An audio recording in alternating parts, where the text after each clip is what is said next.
Check 1, 2.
Check 1, 2. Check 1, 2.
Bill and Tom, this is Doug from the auditor's gentlemen. office. He's going to give you oaths or however you say it. I guess we're going live. Shock. Yeah, I think so.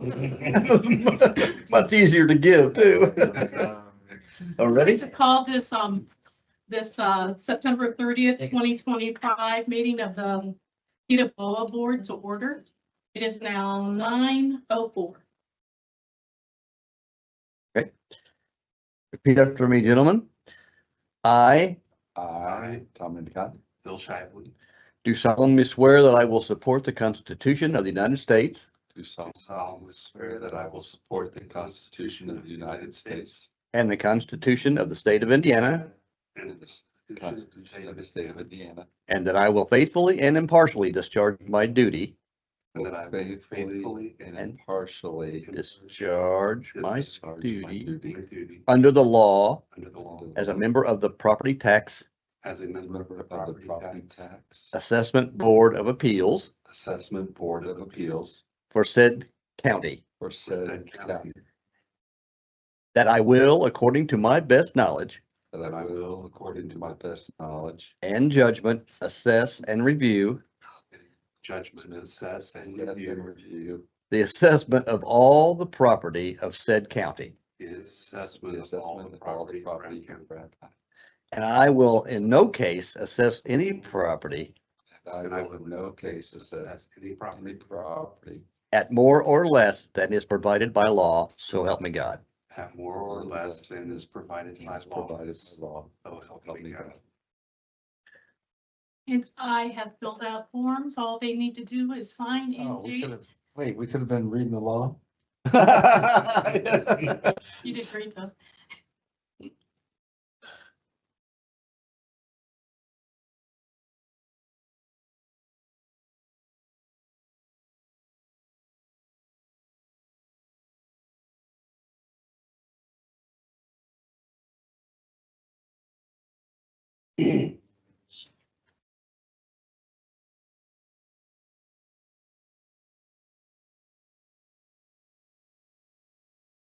Thank you, Doug. All right.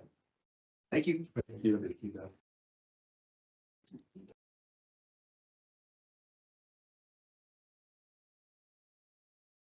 All right, next order of business is nominate officers. So we will need a president and a vice president.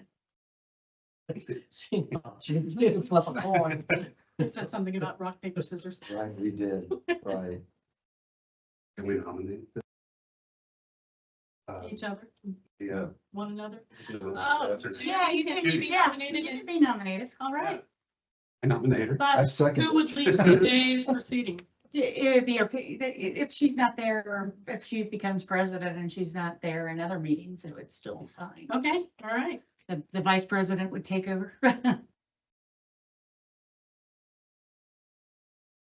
Unanimous. All right, so we had a first for Judy, Judy. and who made the first? Me. You made the motion, thank you.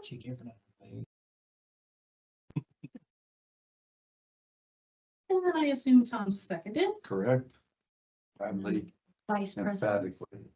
steps in for the president's absence. Yes, yes, so vice president, do we have any nominations? I'll nominate Tom. Okay. Beat you to it. Yes. I second it. So Tom Endicott is now the vice president, and in the president's absence, Tom, you get to lead the rest of the meeting. Okay. Good luck with that. Did I hear a vote? Was it? Yeah. unanimous? Yes. Thank Yes. you. Right, so Kate, the first thing I have on the agenda is the exempt applications. Okay, And you will find, yes.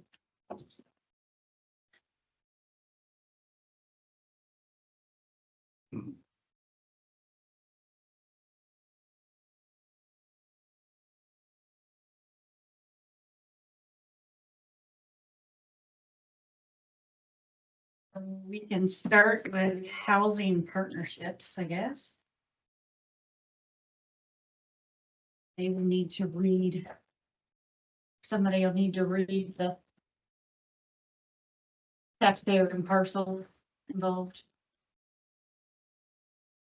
I'll do that. Okay. We have an exempt, application for Housing Partnerships Incorporated. Parcel number is state number 07-07-20-100-255.000-005. County tax ID number 001-12540-00. And they are asking for 100% exemption on both land and improvements. And in this case, I'll go through my recommendation based on what I see as the legal argument here. It's filed for a 2025 exemption. The property was not used in 2024. Second page of the application actually says vacant, currently remodeling for Centerstone, who begins leasing April 1st, 2025 to be used as a woman's recovery home.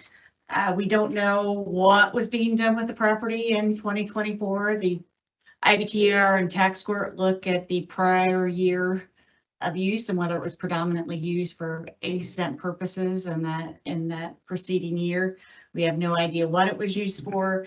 Even if we did, it appears Centerstone, while they may have an exempt purpose, they're paying, I don't know, $2,500 per month in rent for this property, I believe. The issue is it has to be predominantly used for an exempt purpose. And that's owned, occupied, and used. Actually, it had been a women's shelter prior to Oh, that, okay. about 4 years, and they purchased it from Brown County Women's Resource Center. Didn't provide any of that information in their No. application though, however, and my issue is that it has to be predominantly owned, occupied, and used for an exempt purpose, meaning, more than 50% of the time. Does not mean that the owner and user and occupier have to be the same entity, but if they're different entities involved, they each have to show their own exempt purpose.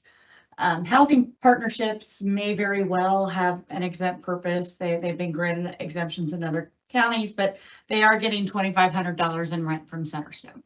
I don't know if that would be how that would compare to market, but they are getting some rent. It's not a nominal amount of rent, which leads me to believe that housing partnerships isn't completely, noble purposes involved.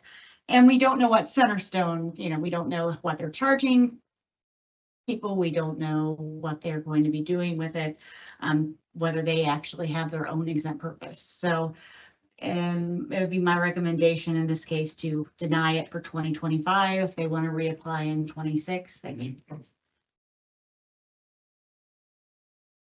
Couple questions. Sure. Okay.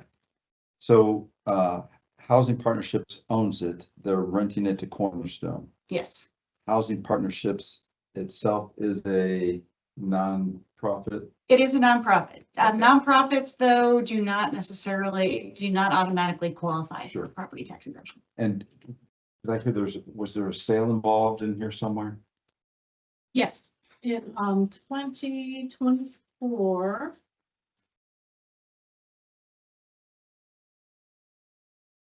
Well, it was not considered a valid sale, so we do not have a sales price.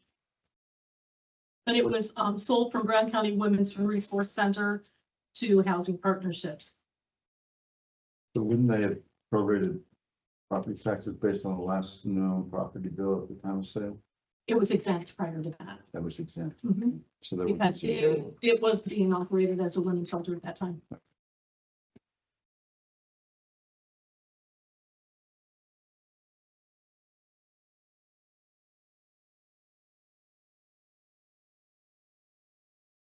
And I will say to you, if, no matter what your decision, but if you were to deny it, the taxpayer does have the right to appeal any decision that you make to the IBTR, and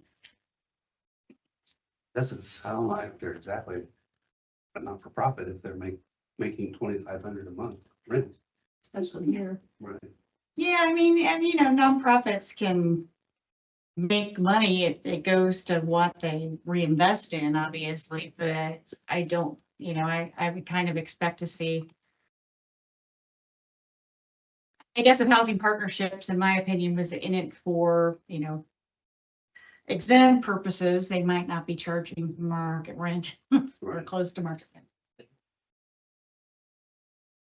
So that's How big is it? top of the market. It rent. is Yeah.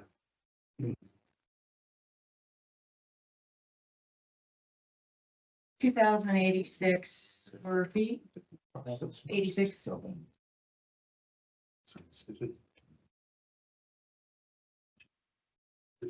Almost 2,100. Yeah, first floor is 1734, Ken, basement is 352 unfinished and 832 crawl.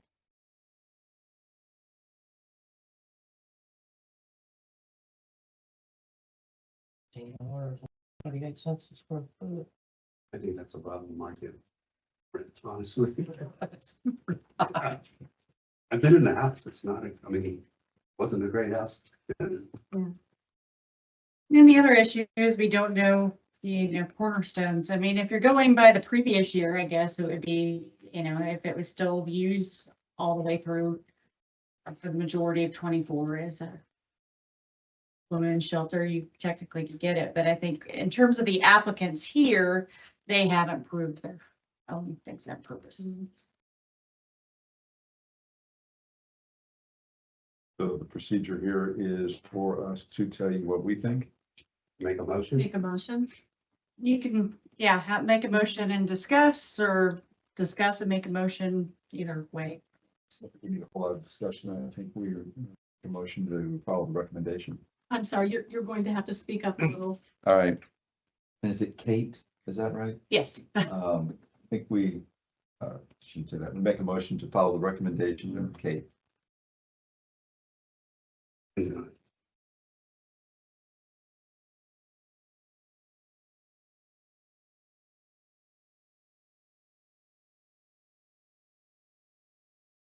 Second. I'll second.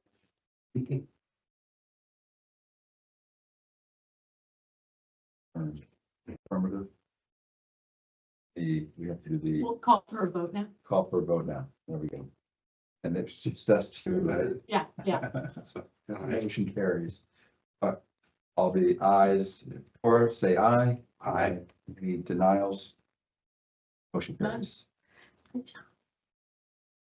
See what plan Robert's rules there. So I'm gonna do Riverview, the nursing facility. This is, yeah, this is.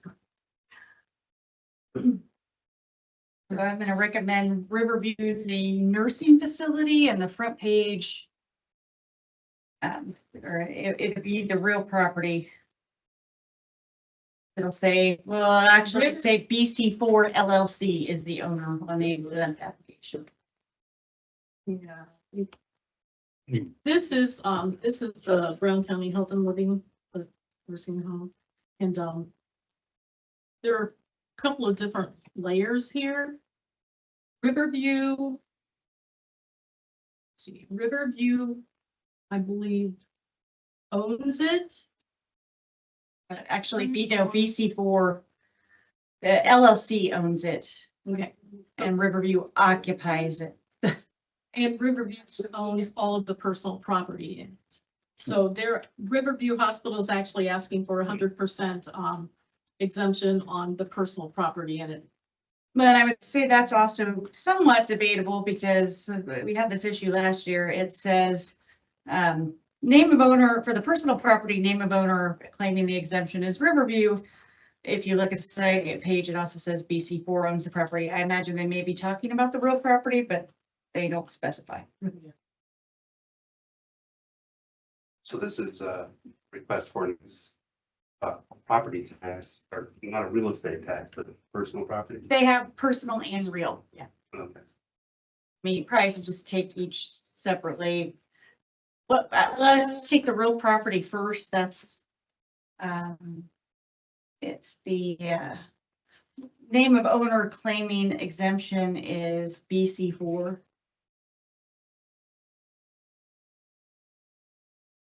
And it'll say nursing facility on page 1 as well in the description of improvements.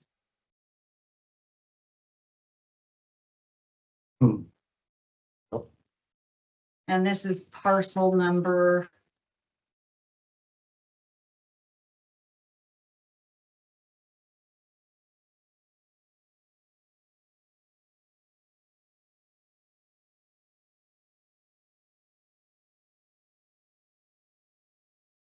Various. Yeah. It's easier just to give the county tax ID numbers, they're shorter. So it would be parcel number 001-21800-71. Also 001-29800-00. And they haven't named it in the application, but on August 29th of 2025, BC4 sold a third parcel to Villas at Arbor Trace. It's 001-00900-00.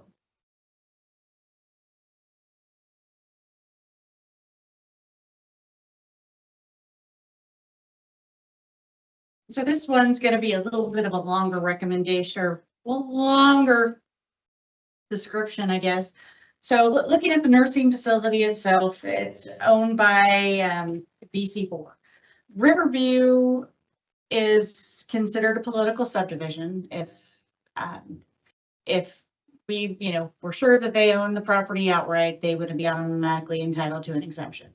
But in this case, a separate LLC owns the nursing home, and it may be related to BC4, but ultimately, or Riverview may be related to BC4, but ultimately the IBTR has said that, and the tax where entities are treated differently for tax purposes.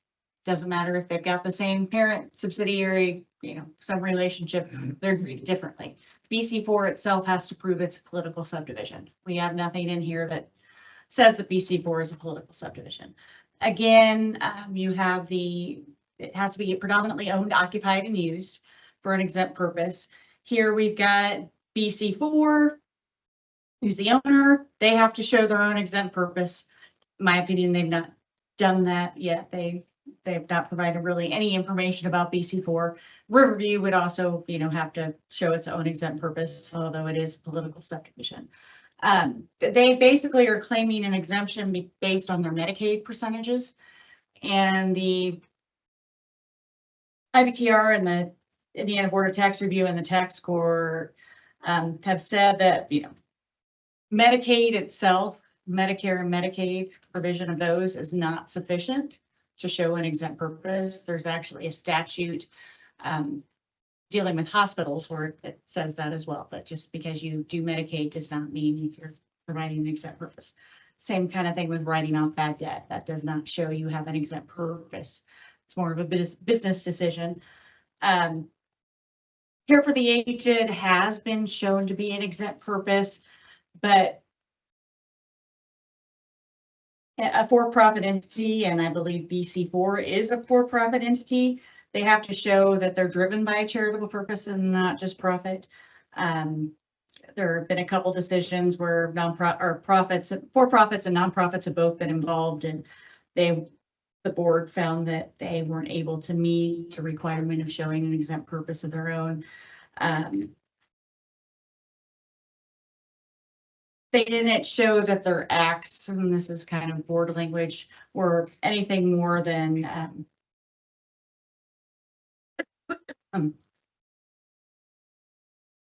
just, basic for-profit business motivations. care for the aged is not in itself an exempt purpose. You have to show more than just noble good deeds. You've got to show that you're going above and beyond. Again, while Riverview is a political subdivision, BC4 is not.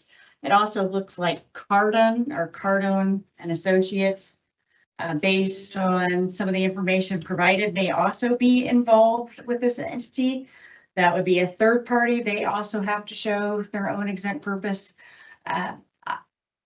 We don't have any information about them. I believe Cardone is a pretty big provider of nursing home care across the country, and I believe a for-profit entity. I'd like to see more than just provision of Medicaid and Medicare, that they're, going above and beyond, doing maybe things that other nursing homes wouldn't be doing. You mind explaining what a political subdivision is? Yeah, it's kind of a quasi-government entity. So a lot of times you see it with county hospitals. So you might, like Hendricks Regional Hospital is kind of county owned and therefore considered a political subdivision. There's certain, I guess, departments that are, kind of owned by the county that are considered political subdivision. So it's kind of a quasi-government entity because the county actually owns it and benefits from it. So how does Riverview qualify for that then? It is a political subdivision. I can't remember what I want to say. Hamilton County? Yeah, they're in Political. Noblesville. Yeah, political subdivision of Hamilton County. Riverview, yeah.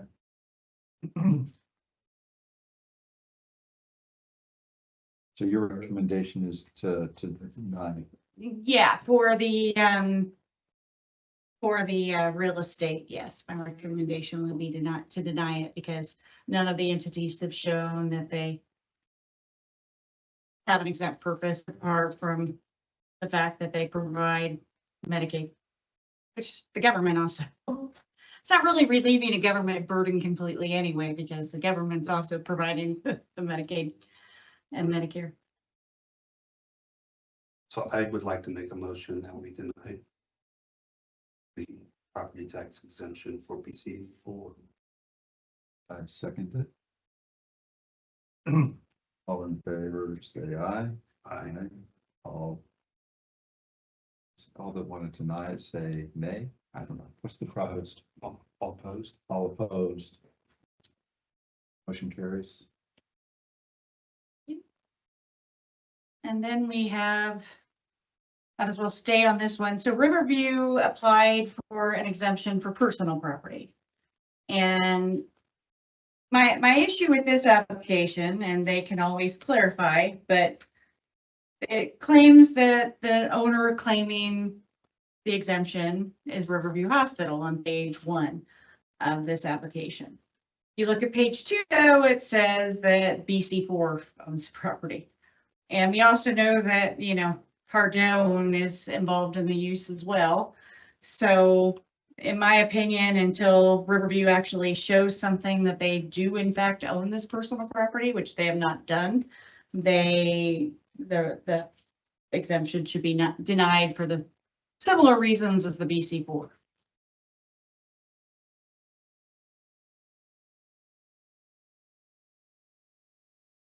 Well, I guess the question is, so with personal property, it's not clear on who owns what, is basically what you're saying. Correct. Right.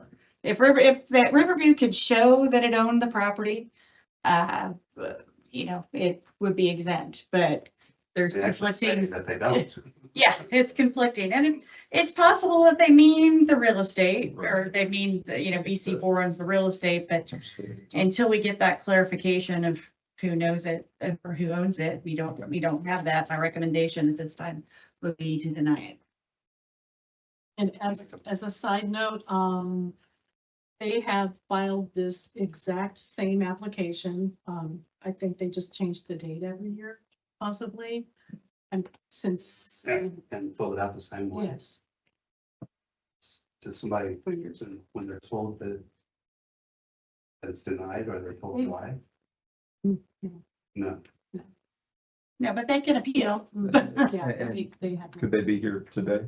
They could be, yeah. Yeah, okay. They were here last year and didn't offer any additional information. Okay. So I'll make a motion that we deny. Second. All in favor? Aye. Aye. All opposed? Motion carries.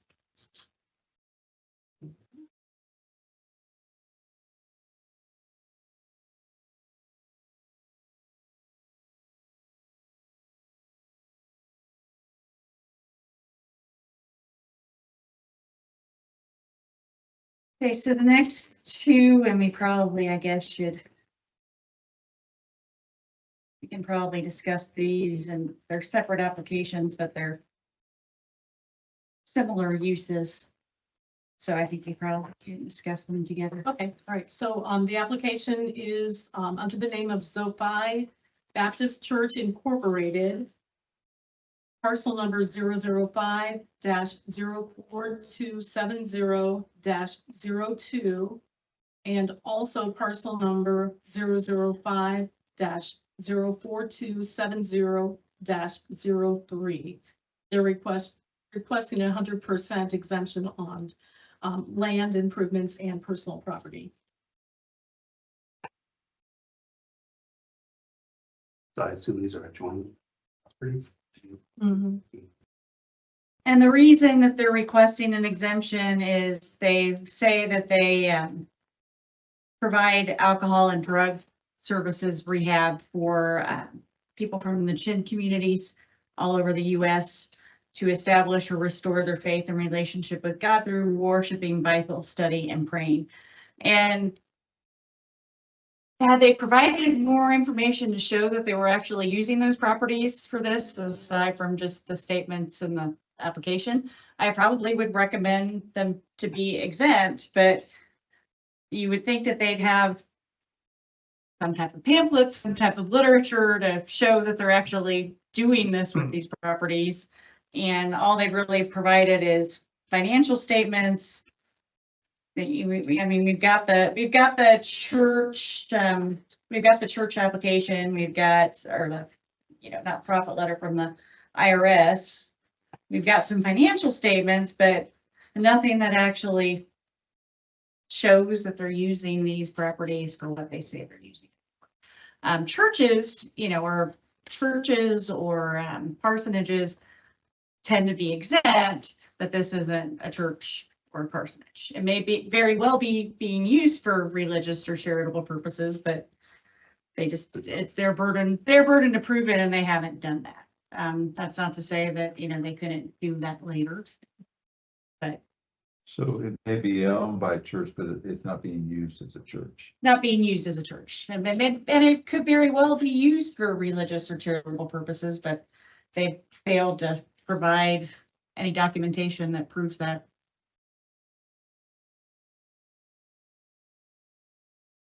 You would think that there would be something, website, something that they. It's Joe. It's a new application. Yes, yeah, they actually, filed very, very late for last year. Didn't get it because it was, very late.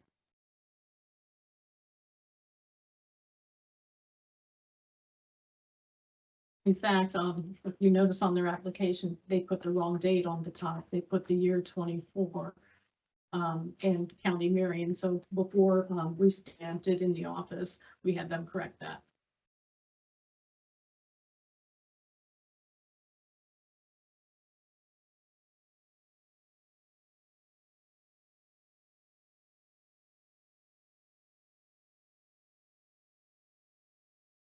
And if the exemption would be denied, they would have, and they wanted to appeal to the IBTR, they have the opportunity to provide some more information that might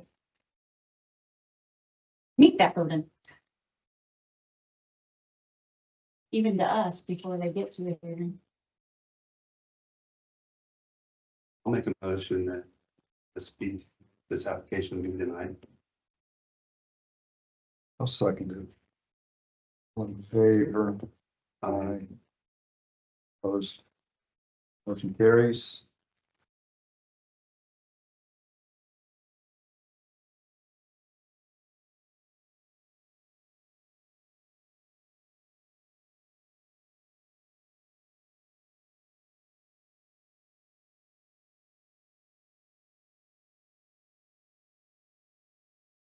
And did you want to present the land order now, or did you want us to go over the Form 134s? Might as well go. We can do the land. Okay.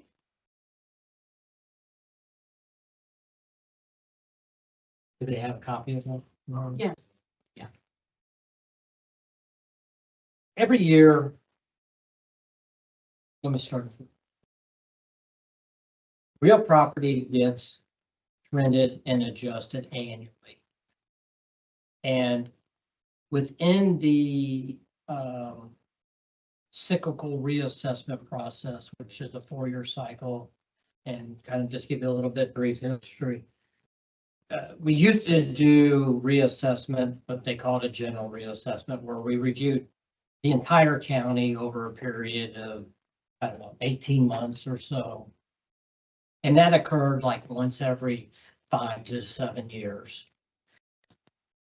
Going back in time, they deemed that that was too much of a burden on the county and properties weren't getting visited quite enough. So they changed it to what they call cyclical reassessment, which is a 4-year cycle, and we've reviewed the property once every 4 years. And then that cycle ends. So for example, this year, we're in the 4th year of this cycle, and we're reviewing Jackson Township as it makes up approximately 1/4 of the county. A new cycle, 4-year cycle, will start next year, and we'll go back to our original rotation, which is that Hamlin, Cordray, Sweetwater area, and then Van Buren. The next year it's Washington Township. The next year it's Hamlin Township, and then back to Jackson, and it's just a 4-year rotating cycle. And within that cyclical reassessment period, it talks about that Mary must present a land order to the PTABOA once every 4 years. A land order is the land base rates that are established for each particular neighborhood.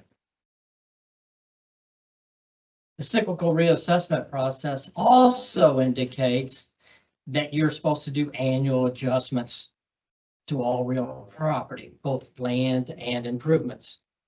And so even though that the statute says that you must present a land order to the PTABOA once every 4 years, we feel that it's prevalent to do it on an annual basis because we're adjusting the land base rates on an annual basis as well. So what you have in front of you is just a matrix that shows the neighborhood code, kind of description of what that neighborhood is. And then the classifications across the top are the different types of pricing, where you have land type 9, which is a home site value, land type 9.1, which is excess residential. You can have front footage or you can have square footage, and commercial properties are valued under a land type 11, 12, 13, and 14. Those are just codes within the system. What is kind of unique about this is that going back in time, the PTABOA would approve the land order and sign off on it. Now it's written that all Mary has to do is present the land board to you and you don't have any say. And you just basically acknowledge that you received. That's the purpose of this. But what I did was on the very first page to kind of give you an idea of what transacted. There's, I don't know, 4 pages of neighborhoods, 6 pages of different neighborhood codes. And what we did for this past year is that we made minor adjustments to about 20 or so of these neighborhoods. And you can see what we've done. For example, the neighborhood 701, 5010, we changed the front footage pricing from $950 a front foot to $1,000. And at this point in time, Mary has the land pretty good. We just now reacting to what the sales are doing. And if there are no sales, you can value land under one of three methods: a sales approach, an abstraction approach, or an allocation approach. And I said, Brown County doesn't have a whole lot of land sales. And what land sales that they do have, it's hard to say that that particular sale is relevant to another piece of property within Brown County. It's not like we have a whole lot of subdivisions here where we have platted lots and every lot in that neighborhood sells for $50,000, $60,000 and some builder comes in here. So a lot of times we use the allocation method or the abstraction method, which is where we take improved sales and then use a land to building ratio to come up with that percentage of the overall value that's contributed to the land. And what that does is it requires us to make some minimal adjustments like what you see on the summary page. So to meet compliance, today Mary is presenting the land order and you're basically just acknowledging that you received it. And I know you've probably never seen this. You're starting from ground zero, basically, for information.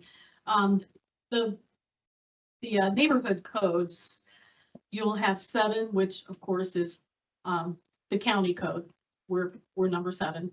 It's alphabetically in the state. So 7, and then the 01, that indicates 1 would be within town of Nashville limits.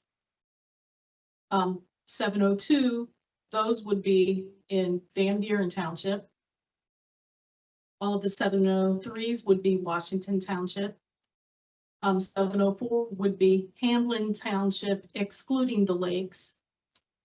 So Hamlin Fire District is what it's called. 705 would be Jackson Township. And then 706 would be Cordray Sweetwater Lakes. So that might help you looking at the various neighborhood codes. And they're not, most people, especially taxpayers, get confused when we talk about neighborhoods. Right. Well, I live out in the country, I don't have a neighborhood. Well, they're assessing neighborhoods, like Yeah. Penny described. Neighborhoods is just a code that to assign properties to, and that can either be done geographically or they can be done by meets and bounds. For example, Pine Trees Hills, a very defined type of neighborhood. So that has its own set neighborhood. We also define neighborhoods by property types. For example, all the single wide mobile homes that are within, let's say, Jackson Township are grouped in the same neighborhood. All the double wide manufactured homes are in their own assigned neighborhood. We try to think like an appraiser would think, in the fact that if I buy a single wide mobile home, or what is its value, I'm going to look at comps of other single wides. Doesn't necessarily have to be the house right next door to you, which is a stick built, nice big farmhouse or whatever. When we get into the Nashville area, some of the condo complexes that are down that way, those would be their own individual neighborhoods. To elaborate on what Mary indicated, if you go to the 3rd number in the code, and all of these have a 5, and 5 represents it being a residential neighborhood. If it had a 4, that would be a commercial neighborhood. Which number, which digit was? So for on the very example, 701, 5, that 5 there represent being in a residential neighborhood. You look down your list here, the first few on the first page, they are all with a 701, 4, and 4, those would all represent commercial neighborhoods. And that corresponds with the property class codes. All residential properties start with a 5 class code, 510, 511. If it's vacant, it's 501, et cetera. And commercial properties start with a 401 for apartments, 429 for general retail, that type of thing. And that's by that code. And then the last 3 numbers is just a sequential number to define. There is no meaning to the last 3 numbers of the code. It's just a sequential thing to identify them. And what's available in my system.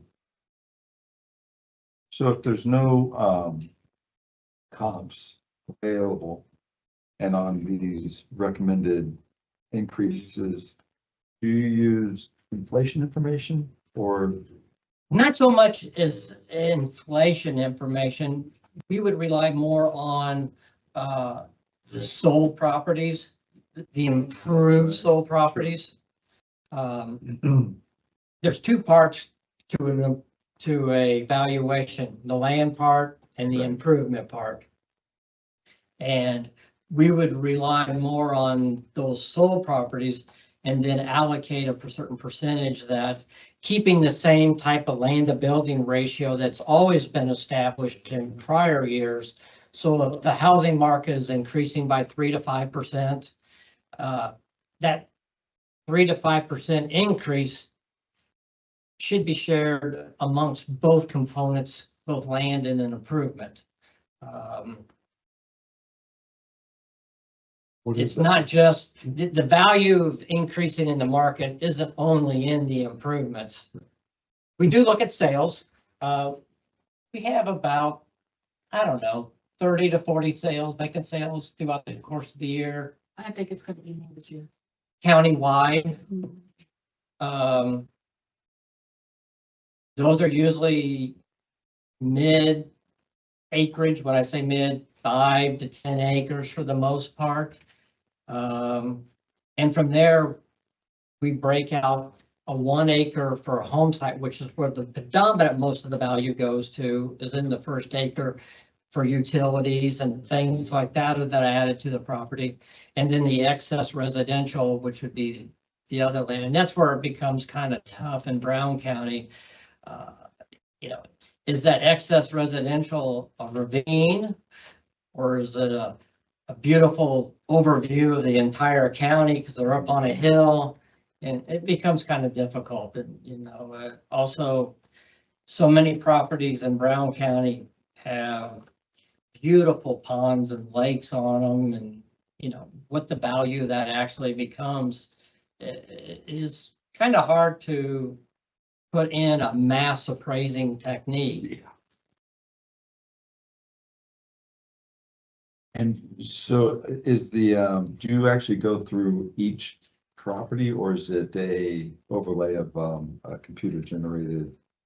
When you say go through each property in terms of what? For your sales to go through? Every sale gets reviewed. Okay. Okay. And then I look at it in terms of how much acreage there is. We will look at, see where it's located at. Once again, no 2 pieces of land are always truly equal. We'll look at it to see if it's a buildable lot versus non-buildable. I mean, some people will buy, an acre of a land, but it's a long, narrow strip that you can't, they might have bought it for a buffer or that type of thing. The county, whenever possible, tries to, what they call it, administrative combine, to eliminate some of those slivers of land and combine it with the main parcel. There's some restrictions that allow it to happen and not allow it. But when we do that type of thing, that increases our ability to use sales. If a property is used for ag land purposes and given an ag land classification, those sales are automatically deemed invalid and can't be used. And the reason for that is because the state sets what the land value is. And it's based upon this little convoluted formula that has to do with crop yield and leasing of agricultural land. But its land rate for this past year was set at 2190. Is that right, Mary? I'm thinking 2268. Somebody, Yeah, it 20, changed. well below market value. And so anything that has those, we throw those sales out, and those are not taken into consideration.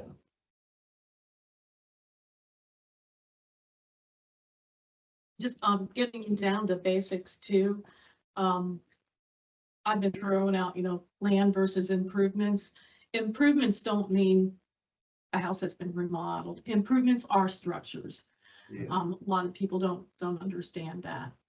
And for sales verification, that actually starts in our office. When a sales disclosure comes through, we actually have a license to get on MyBoard. We can look at the listings and we can tell whether or not something's been remodeled. If additions have been made that weren't permitted, I guess, or whatever. And we can tell like the building grade and the condition. In other words, if we had it, had something as poor condition, but somebody's gone in and rehabbed it or whatever, that's our time to go ahead and change it from poor condition to average or good based on the work that was done. And when we get into some of the residential appeals later in the day here, you'll see on a property record card, there's what they call this trending factor or market factor. That is based upon, Indiana used to be a cost-based system. And that was deemed unconstitutional dating back to 1999. And then in 2001, we went to the market value and use. So when we go out and value property, we take measurements, get all the characteristics, put it in the software system, and it will spew out a cost approach, which is basically what I call a cookbook approach. You got a manual, X amount of dollars per square foot if it's this size, so much depreciation if it's on this age, etc. To arrive at a market value, we take those sale prices and subtract out the land value and then compare that difference to what the cost approach is, okay? And that becomes basically a ratio. So you'll see on the back of a property record card, a trending factor, let's say 1.5. And that's taking a cost approach and we're getting it up to the market value system. To keep those numbers, that trending factor from growing and growing and growing to some large number, we adjust that land a little bit because we take sale price minus the land value. Then that remainder value is then divided by the cost approach to come up with that trending factor. A trending factor does not mean, if you see a factor that says 1.75, for example, it doesn't mean that the market's trending up 75%. It just means that the sales that is being achieved differs 75% from what a cost manual says it would be. The cost manual is the same manual that's used across all 92 counties. All right. And there's no ways you could ever come with any cost manual that would work perfect on a one-to-one relationship across all 92 counties. And what we're going to have appealed here later today is some Cordray Sweetwater parcels. Is, where the manual might say the price per square foot to build is $100, for example, per square foot. Well, it sells for $500 per square foot up in the Cordray Sweetwater area. So that will have a pretty large trending factor. The way we kind of minimize that trending factor is to say, okay, is that property really worth $500 per square foot? Or is a big portion of that is that it's on this nice little peninsula on the lake, and the land value in Cordray Sweetwater has to be worth, let's say, 50% of the total value of the property that they pay. Whereas if I go to Hamlin Township in the rural area, land may only be worth 20% of the total value. You understand what I'm saying? Yeah. So, So do you, is there, so this. Who has the ability to say this one is this ratio, this one is that ratio? Is that you or is that computer generated? it's my recommendation to Mary, the county, then who signs off on it. Okay, Keep in mind, we have been at a market value in use state now since 2001. And we went to the annual adjustments back in 2006. So we got years worth of data. Yeah. And now we're just keep on just kind of massaging it a little bit as we go along at this point. We're not reinventing the wheel by any means.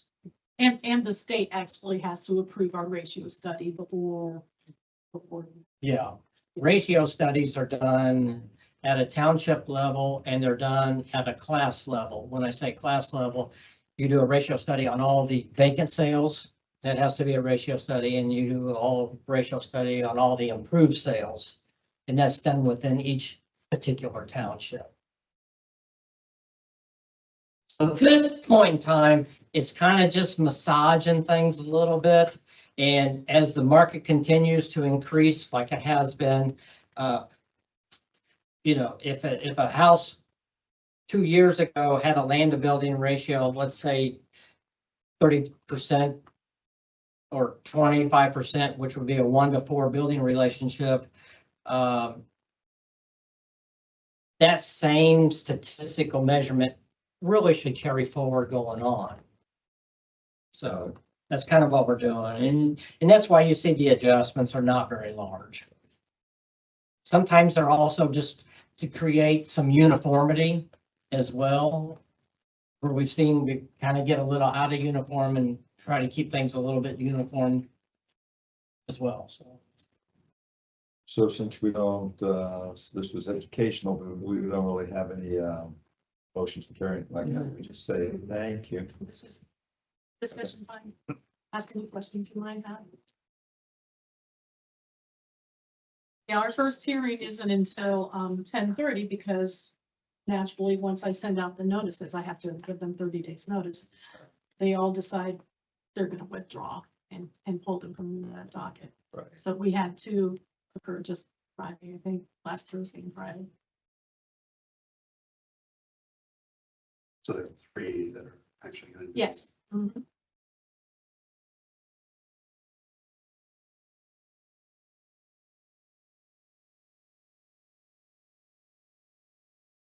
So any other questions about the land order and the recommendation? This is scratch There's a lot to dig in. surface. Yeah, Mhm. spend days just analyzing.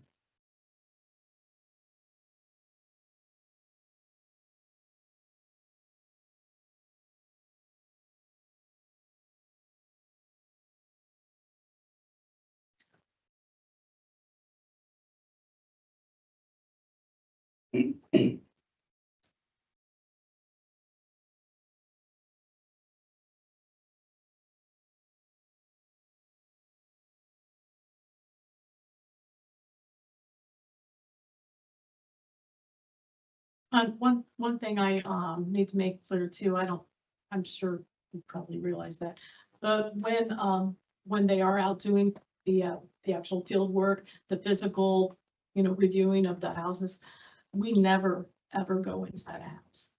So when it sells and if it's, the listing is online or whatever, that is our first and usually only chance to get a view of the interior of a house or a building.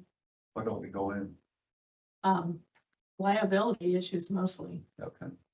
What was the question? I said we never go inside a home. No, very rarely. I mean, we would go in home if appealed. There's times that I've been out in the field and I've been invited into somebody's home.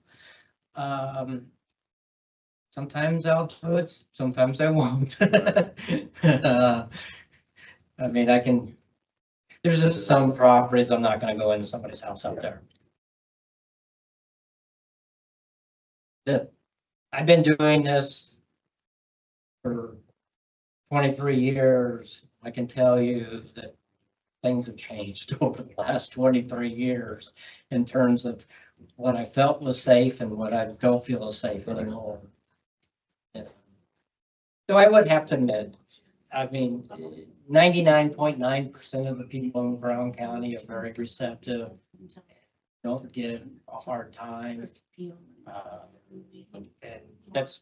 I think that's a credit to the citizens of Brown County. Then the other 0.1% will meet you with a gun. It only takes 1.1% to make your day go bad. I remember it's probably back in the late 80s, maybe the 90s. At that point, I lived in Marion County, and we actually had assessor come to the house. Yeah. Requested to come to the house, but Times are just a little bit different now, but like I said, for the most part, it's all pretty good.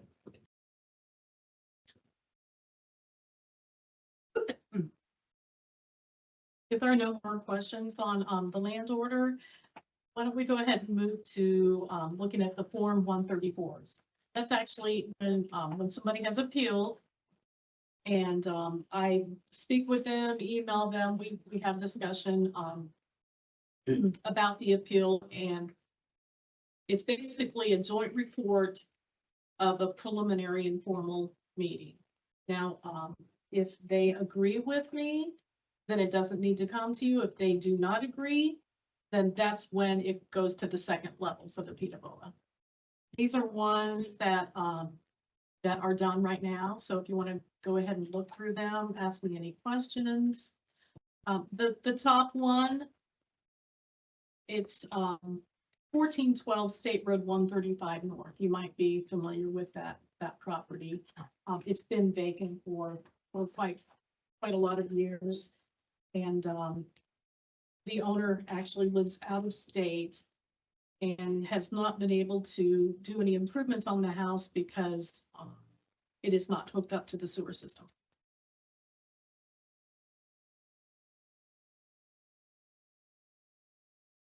So we made a couple of site visits. I took some photos, and I did reduce the improvement value clear down to 14,200.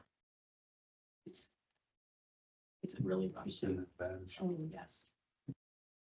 Broken windows, water damage. It's like vandalism. So it has a failing set. I would assume so.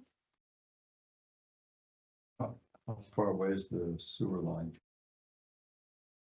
Not very, yeah.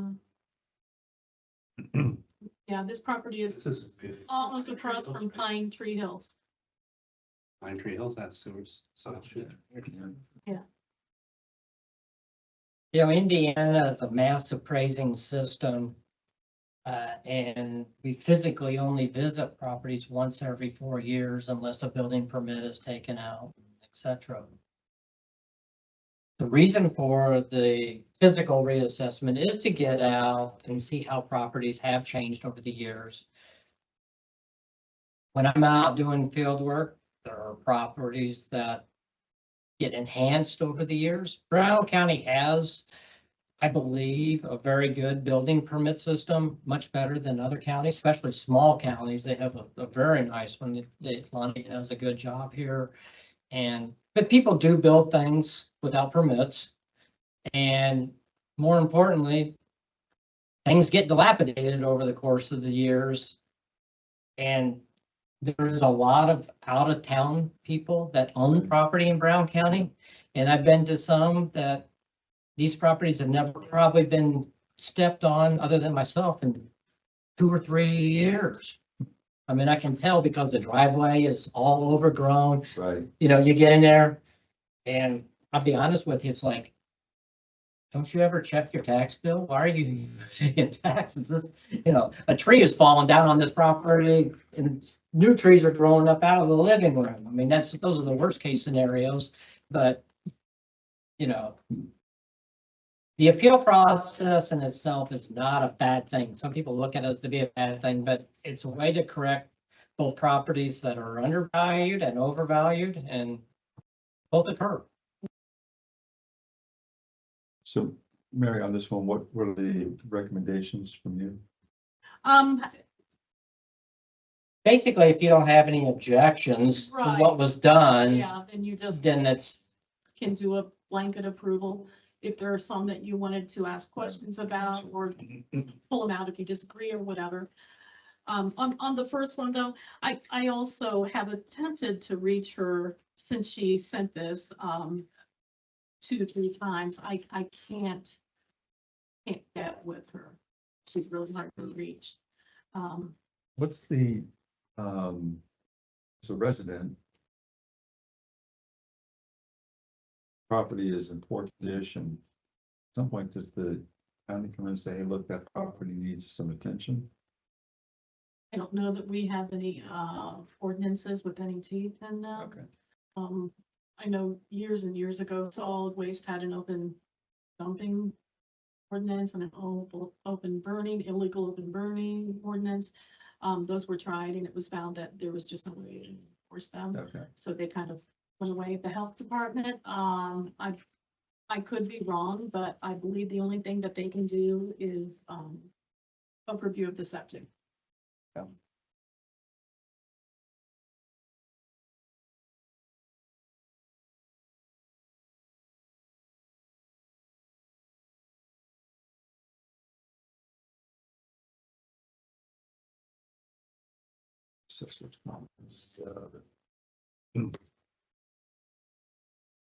and the procedure on this way, Mary sends out what they call a Form 11 notice.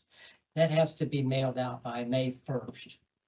And then that gives the taxpayer 45 days to appeal. So all the way to like June 15th, providing June 15th doesn't fall on a weekend. Taxpayer has a right to file an appeal. Under the code, Mary must hold an informal meeting with each of the people that tax pay. So before it ever comes to a PTABOA, she has to have a meeting and hopefully to come to some resolution potentially informally. And that's what all of these are, is where we felt that there were some resolution could be made or should be made within that informal process. Some get denied or have a conversation and the taxpayer agrees with what the county says, and so they end up withdrawing the appeals and you don't see those.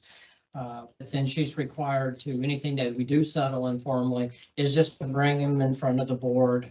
I think it's more of a checks and balances, you know, that taxpayer comes in, hey, Mary, why don't you roll this down to $1,000? Right. And sure, I'll do that. This is just the checks and balances to see that no unscrupulous type of dealings is going on. And I would say on another note about that, I think usually PTABOAs approve these. I'm aware of a couple of cases where there has been 134 executed by both parties and the PTABOA didn't like the decision and rejected it. That creates a lot of problems because, you know, at least in this one particular case that I can think of, it was a big commercial property. Everybody thought it was resolved. Taxpayer withdrew an appeal at the IBTR because of it. And then the PTABOA canceled the agreement and. So this basically is, hey, taxpayer Mary had a conversation, everybody's good. We're oversighting it to see. Yeah. Yes. Yeah. And, you know, I would say that if PTABOAs get in the habit too much of rejecting those types of agreements, taxpayers start to get a little leery of, should I even trust them? Right. Right, sure.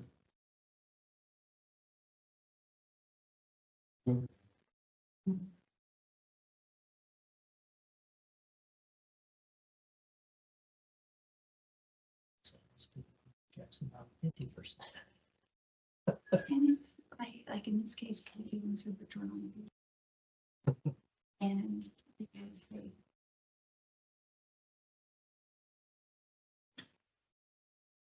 Records the file, just. And that doesn't make.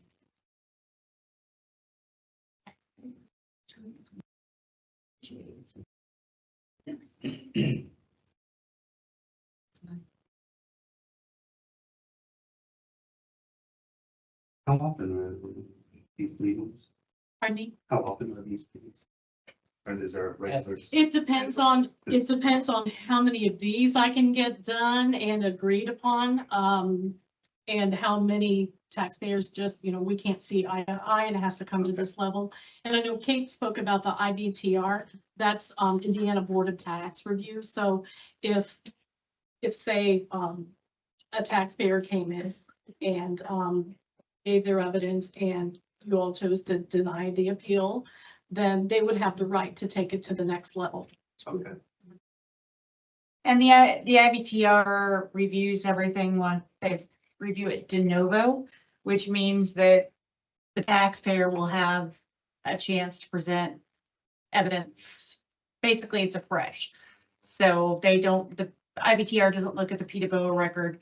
So anything you do, that it's not really depriving the taxpayer eventually of due process, because they do have the ability to go to the IBTR, present a completely fresh case, and so do we.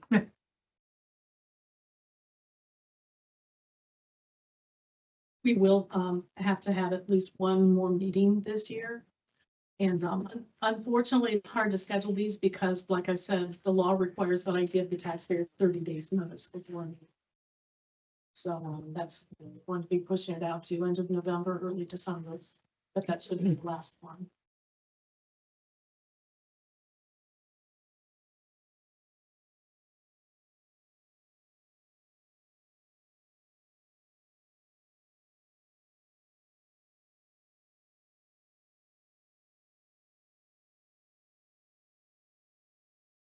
Just out of curiosity. With this, Robert Reeves one on the 99 acres, $1,400 a month, so that's story. That, the bulk of that acreage is in the classified forest program, which is very, very little per acre. It's designated by the state. Yeah, it's hard to find a comp for that type of a property, especially rental property.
This is interesting. This one says the taxpayer lives out of state.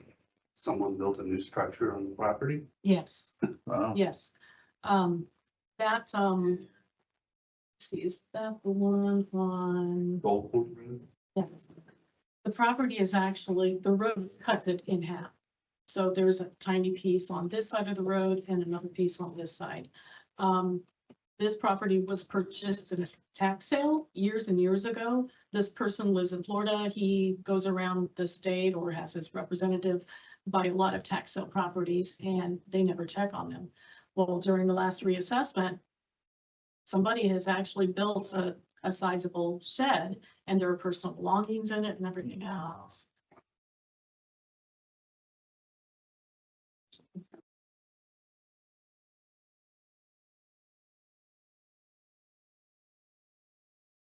Yeah, that Venka Gupta, is that who that? Yes. Mhm. The firm that I work with, contracted with Brown County and has been since 20+ years now. And I've been a part of that the entire time, but I also do this work in other counties. Well, I personally live over in Monroe County.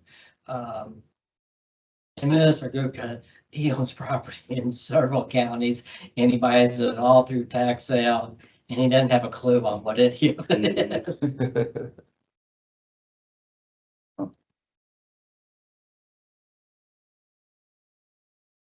That's kind of crazy to find out through your tax bill that somebody built something on your property.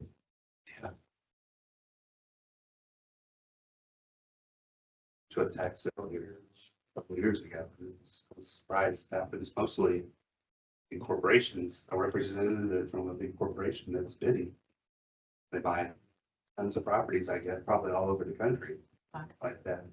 It's sight unseen a lot of times and. Yeah. And in this particular case, it's a small piece of land right next to the creek in that area. Yeah. I don't know if It it's, really intersects it into two different Yeah. places. I don't know if he owned that building or not. It's there. I assume it was a property owner that thought they owned that too. I Don't know. don't know. What was the question? If a property owner, an adjacent property owner thought that they owned that, I checked the GIS map and I couldn't figure it out. Mhm. So you don't know what he ended up doing about I'd say no. I mean, I would say nothing. just because there's the creek boundary and the road boundary and. Yeah, But if he ever wants to go sell that, that's gonna be an issue. Of somebody. it. I guess he owns the building. I mean, somebody's added value. To his Right, property. Yep, congratulations. definitely. and there was a playground set there and everything. Huh. And they discovered it before adverse possession, I assume, Mhm. was an issue, so. Yeah, do you want to make sure that was cleared up, you know, right away.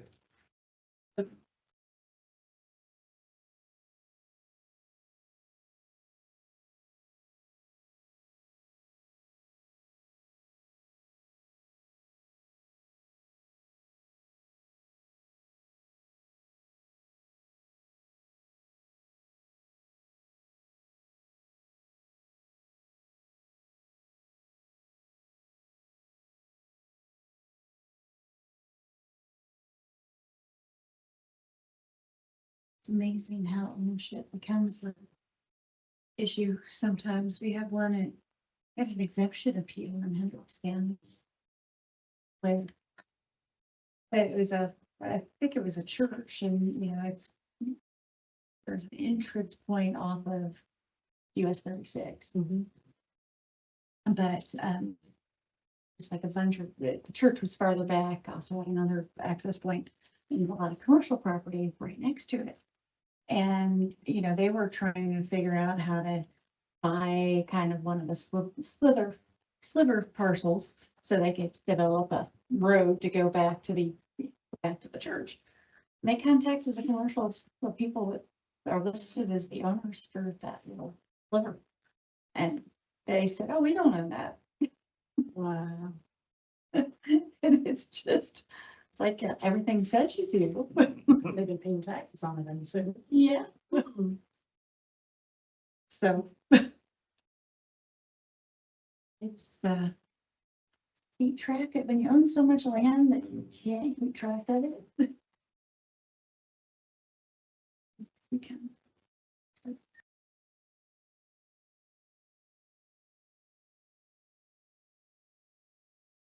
Okay. Yeah,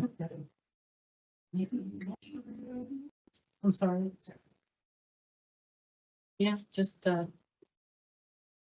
just reviewing things right now before the food factory starts. Do you have hearing scheduled through till? 11 o'clock will be the last one. Oh, So we'll have 3 right now. We'll be done before noon. do you need anything? I don't think so. Thank you, very much. Sounds coming across real well. Good, good. Awesome. Thank you.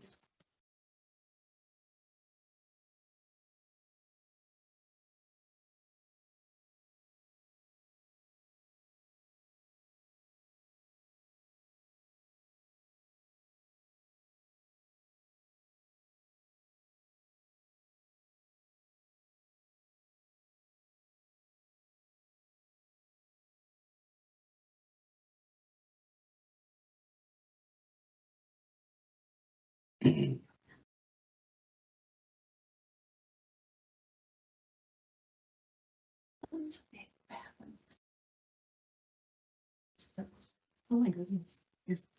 Parcels in it. That seems like you could do one for each taxpayer. I think they're getting better at combining things. Some, let me notice it. But no. And then she did. And they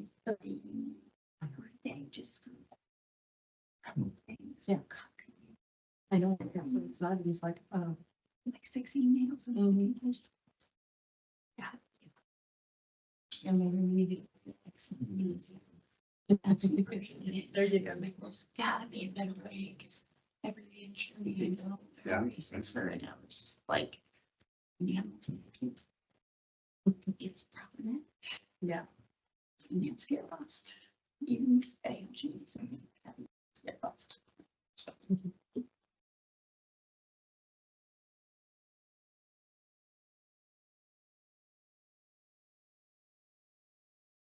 Like.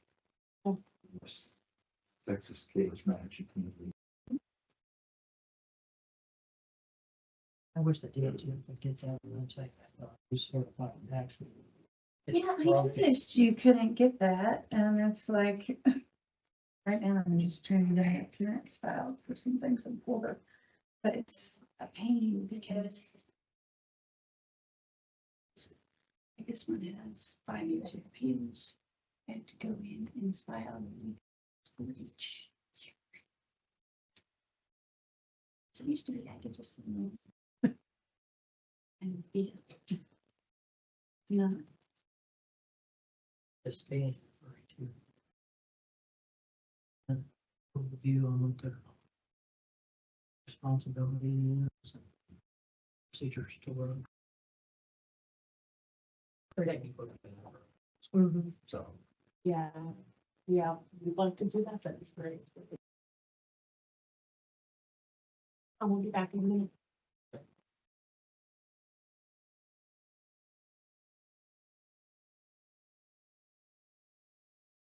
Any questions? Well, I was trying to think of the guy's name that he did her job probably years ago. You remember? Who was- yeah.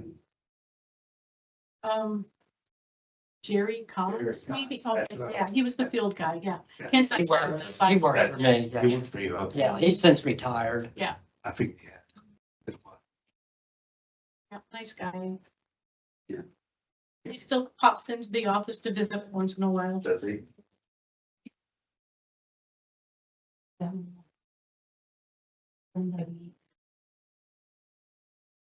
It's about effort to.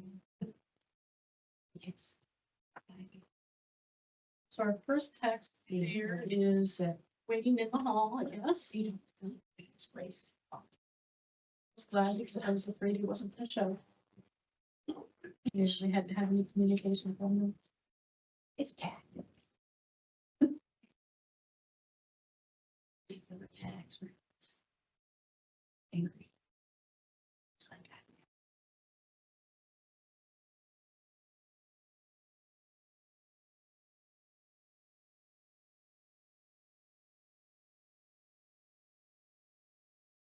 So, I don't know, too.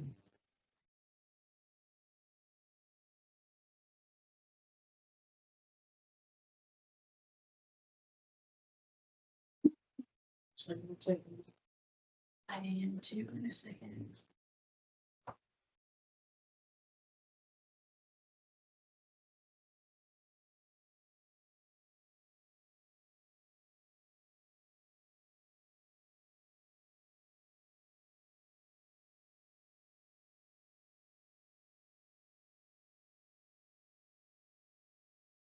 Get a list, Stacy, all those appeals that for Melissa and that I to Milo. I'm gonna email Melissa and just get written confirmation she's withdrawing it here. I mean, Milo said he's taking over, but the problem is that's not enough. Melissa needs to. Speak it to her eyes and figure out yesterday, the other day. Yeah. Be interested to hear what that was about. Guys, before we get started on the first real estate deals, being brand new, I'm just going to give you just a quick overview. Yeah.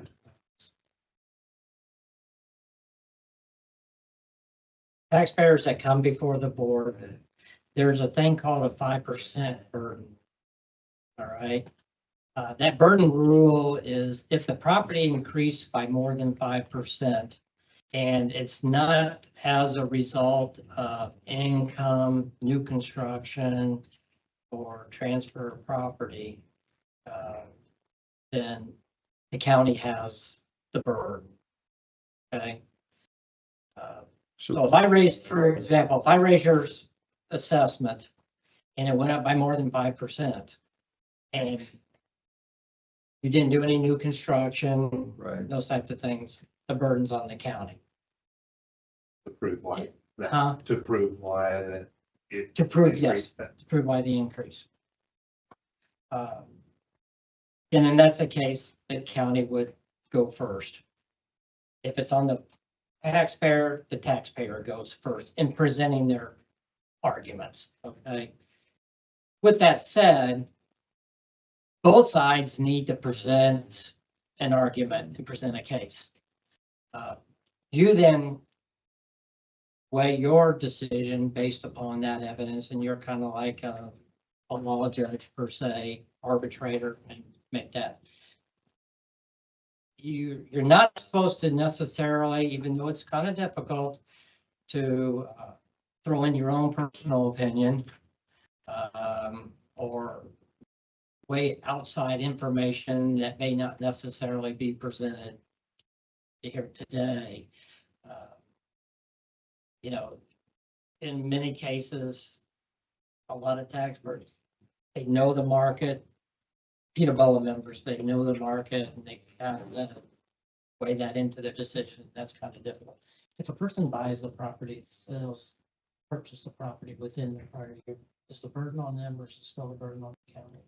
Burden still in the county, but the sale is typically, at least with the IBTR and tax court, hopefully that doesn't change anytime soon. A sale, I would say, within the preceding year, even 3 or 4 months after the assessment date is usually considered probative evidence of market value and use. It's actually even, I mean, yeah, I mean, they've always been pretty clear in saying that what you pay for the property is pretty evident what the property was worth. Exceptions would be foreclosures, court order,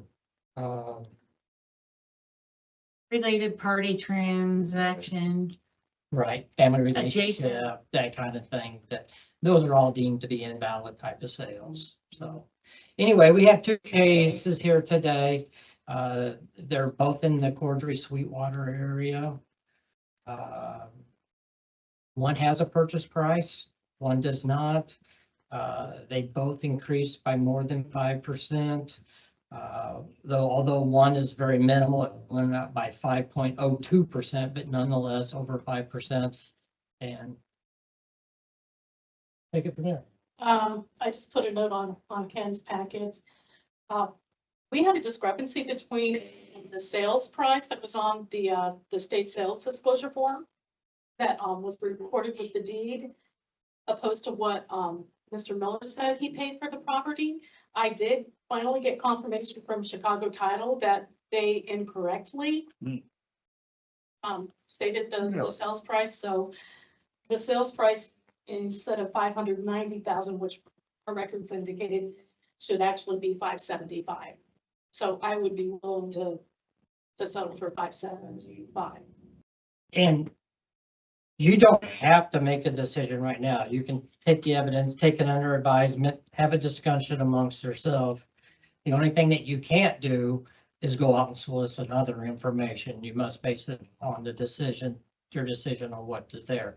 If you do get other information and take that into the discussion, then you technically are supposed to invite the taxpayer back in where they can then hear what that evidence is. Yeah, a decision should be based on the evidence that's presented at the hearing. So in this case, it seems clear, doesn't it? You're willing to accept 575. Depends on what his argument is. Yeah. Okay. We'll see. And, you know, most of the properties out there are sold furnished. We could not get that information. But I'll go ahead and ask you to come in. Yeah. Mr. Miller? I'm Mary Miller, the assessor. That's me. Oh, I talked to you on the phone. Yes, we have spoken a Good. couple of times. You can sit right there. Good morning. Morning. Sorry, guys, I'm nervous. I'm not like in those public, like I just found out I could have hired a lawyer for this and I'm like, oh God. So get my glasses. Well, he's not a lawyer. Yeah, he's not an What attorney. is he? He's a tax representative. Yeah, I'm out of my league. I really am like. Don't, it's very, I'll, off the back, I will tell you, I am per attorney, but it's very relaxed. It's not like. Okay. That's not phony. Nobody's gonna be grading you in a presentation. It's like my face gets red and I babble on about something. But I know I get like 15 minutes. I read that somewhere. So I'll start. Well, before you get started, there's the whole time, they gotta read it into record and then they'll Okay. just chill. So this is Kevin Miller. He owns property at 6415 Buffalo Drive, Nineveh, Indiana.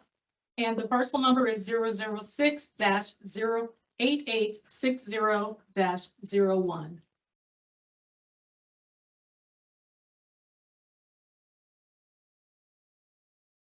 Did we start, Ken? Yeah. Oh, well, we need to probably introduce the PTABOA members Oh, I'm and sorry. introduce the representatives, your representatives and. Absolutely. All right. Well, Kevin, I already introduced myself. I'm Mary Miller, the assessor. We've spoken a few times. This is board member Phil Shively and Tom Endicott. Okay. And Mary is also the secretary of the PTABOA, but she is not a voting. Non-voting member. Not voting. And I'm Kate Engel. I'm the attorney for the assessor. And my name is Ken Surface and I'm a consultant to the county and neither Kate or I have voting rights as well. Okay. I get it all. So could I have a lawyer for this that knows what they're doing? Like, could I have hired a lawyer to do this like next year or whatever? Or is that, A tax representative or an attorney? and that's what Milo does? Mr. Smith is a tax representative. Yeah. Probably save you guys a ton of The time. majority of the people with at least with residential properties like yourself, Yeah, just represent yourself. And okay. that's the way. Save they the do it. money, yeah. It's very informal, you Okay. know, so. It's like one of my least favorite things to do. So. And I do recall in a phone conversation that we had, you had asked if you usually get an attorney. I said, you actually can get. Yeah, one. it's like Google's it then, and I was like going around in circles. And I was trying to like look up property taxes for the neighbors and that one in circles. I'm like, This just isn't what I do. Yeah, I sell floor cover and I don't, like, this isn't what I do.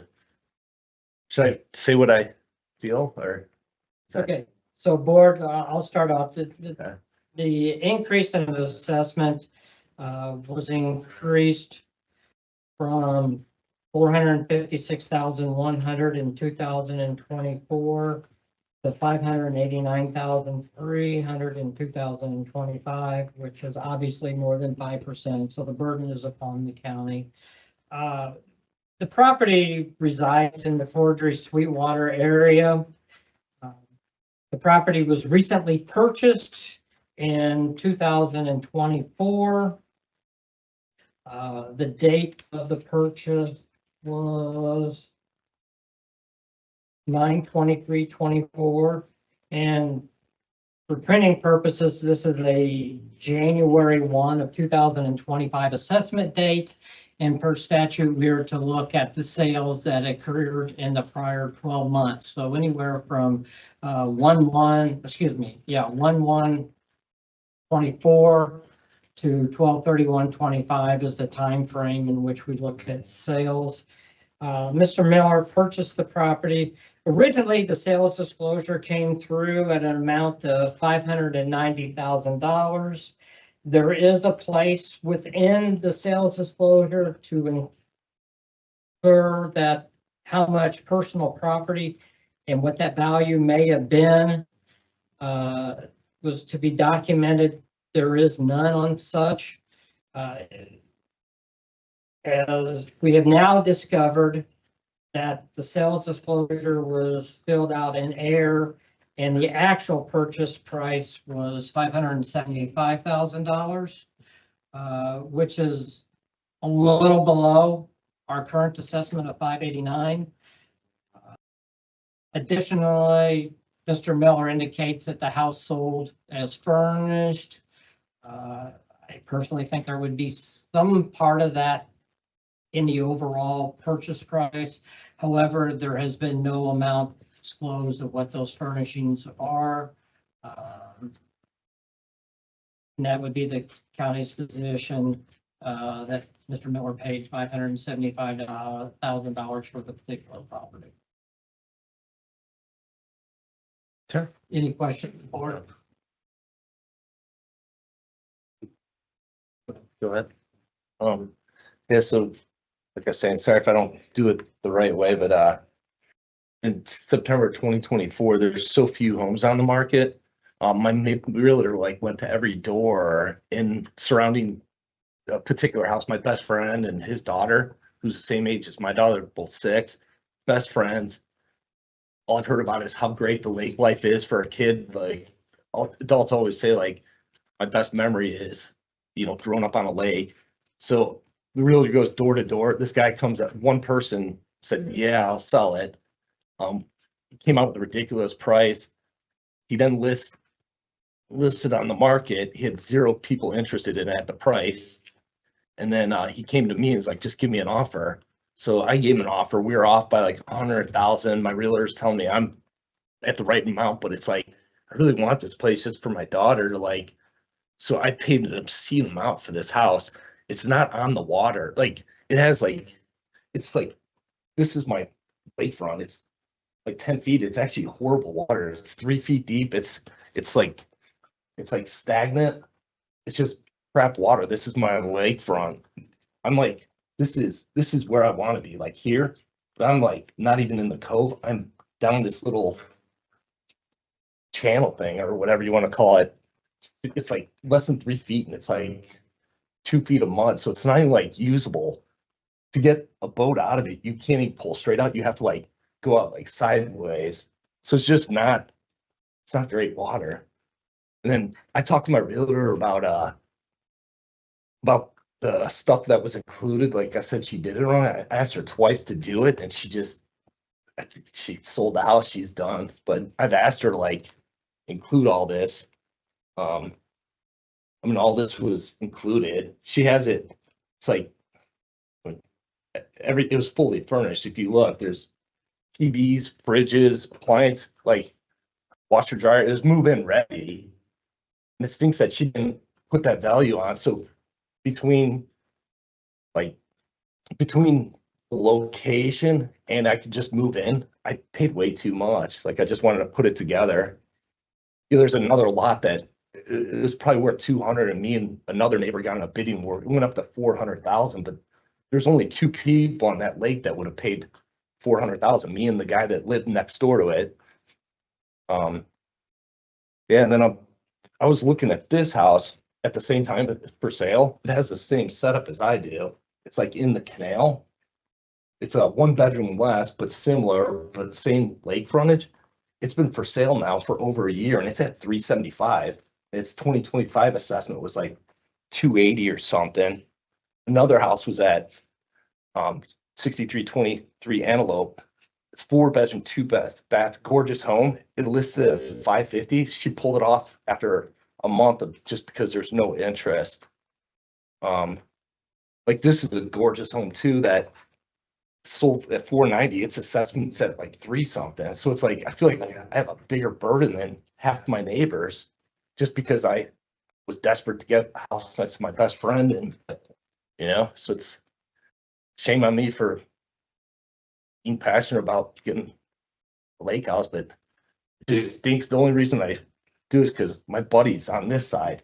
So the kids walk back and forth and I don't even sit back there. It's like, it's just mosquitoes and you can't go in the water because it's like a foot of leaves and mud, and leeches. And so it's kind of garbage, but Did you have an appraisal when you bought it? I just paid for it. So You like, paid cash? yeah, I showed it to one guy. He's like, you're not gonna be able to get a loan for it at that much. It was just a friend, so.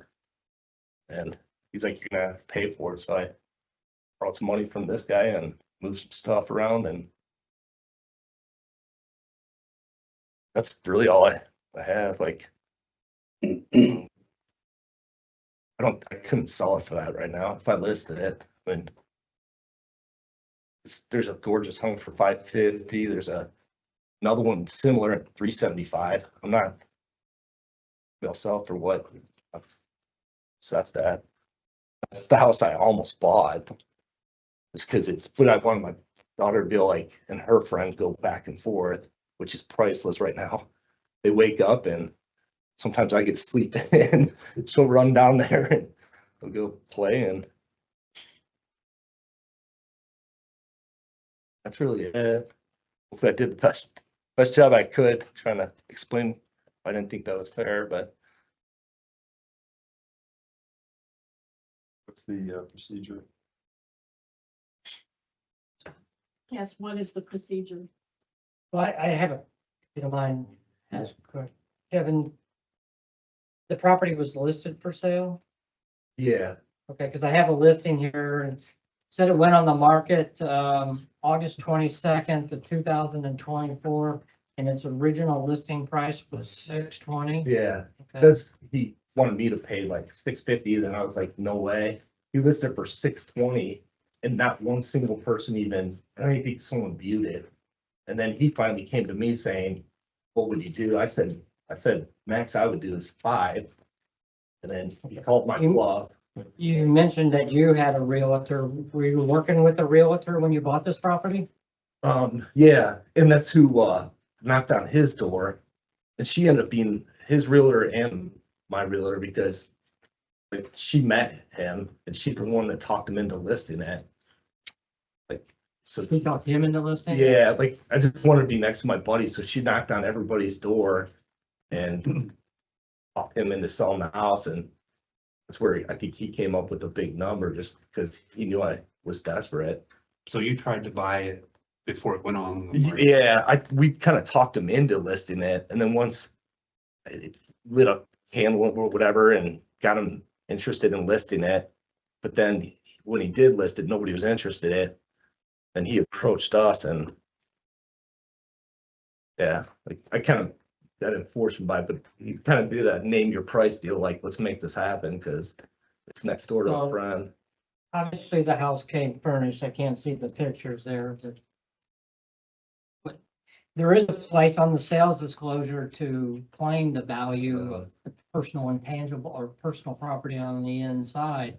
That was not filled I know, out. and it stinks because I asked her twice and it's like, she was so nice when she was like my realtor, but once the deal was done, it was like, she just kind of forgot about me, because I've asked her at least twice, and I've asked her for something else, and she's kind of, What Fills me value up. what value do you place on those?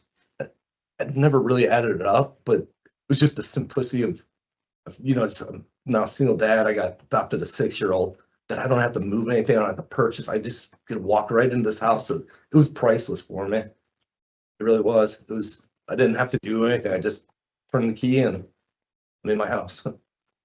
The furnishings that came with it, can you describe them since we don't? You want to see the flippers? You want to walk a moment? And there's like two full-size TVs, there's the fridge, the extra fridges, there's all the outdoor furniture, there's furniture by the fire pit, there's the storage, there's Appliances typically convey with the home. Yeah. Okay. So that would not be counted as the personal property, right? No, I'm Like- looking at TVs, and there's like miniature fridges, there's like 2 of those, like 2 full TVs, there's like, I didn't mean just like the dishwasher and right. fridge, like I meant like all the extra stuff. I mean, things like dishwasher, fridge, even to some extent, washer and dryers are a pretty common transaction Yeah. item in a residential property. Yeah. Now, beds, TVs, dining room tables, It wasn't so much just the those are things that are not common. pretty priceless just to move in, and What's that? it was priceless just to be able, like, me and my daughter just went there that night, went to sleep, and not like, I just don't think I could sell this house for even in the 5s. Have you had it appraised?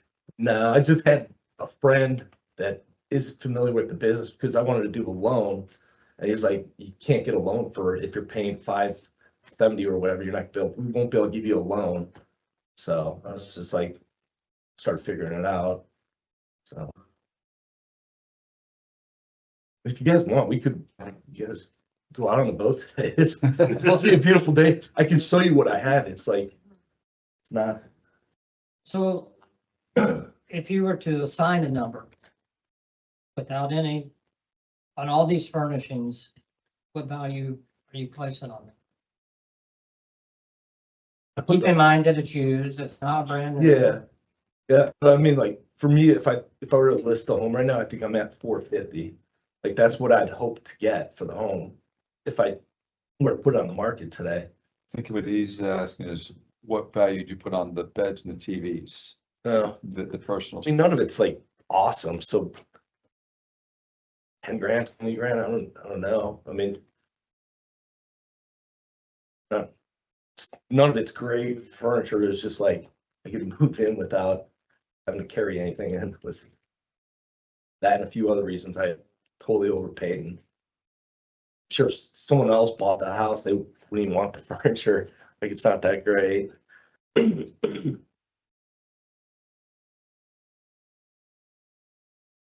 You said maybe it was Ken, that there's a sales disclosure that shouldn't have any personal property on it. Correct. Yeah, no personal property, value is disclosed. Yeah, so they just put like all appliances and furniture to stay. Like, that's all they said.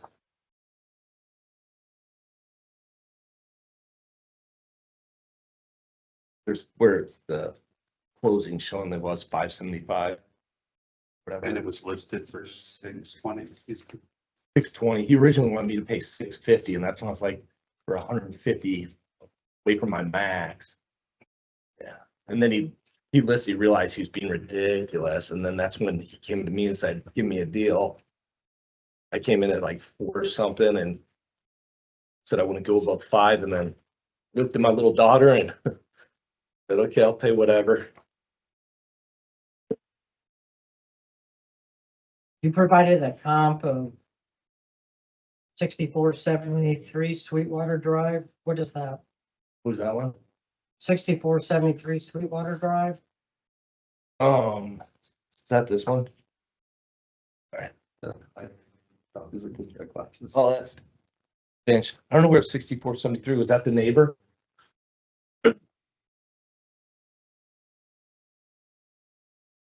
It's just, there's a big difference between someone on a canal.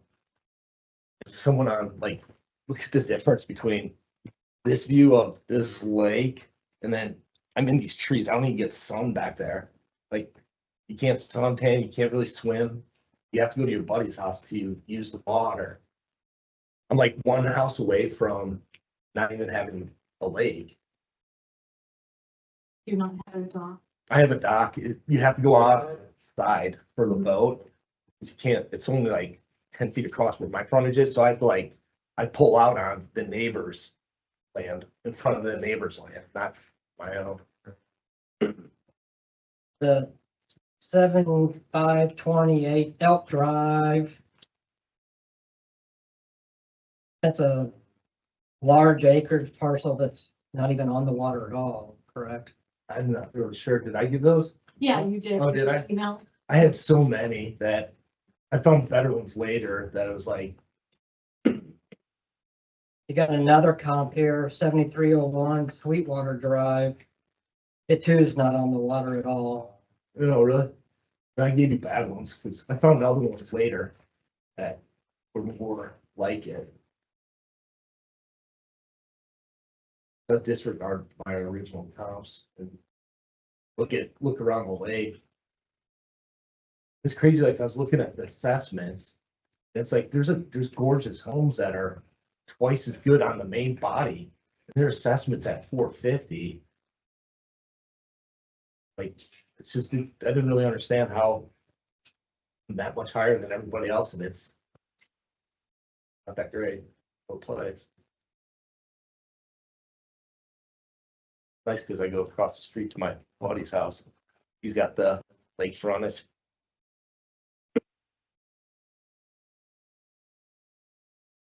So we don't have the MLS, my board announced for the comps, just the tax. yes, correct. cards. Yeah, just for those.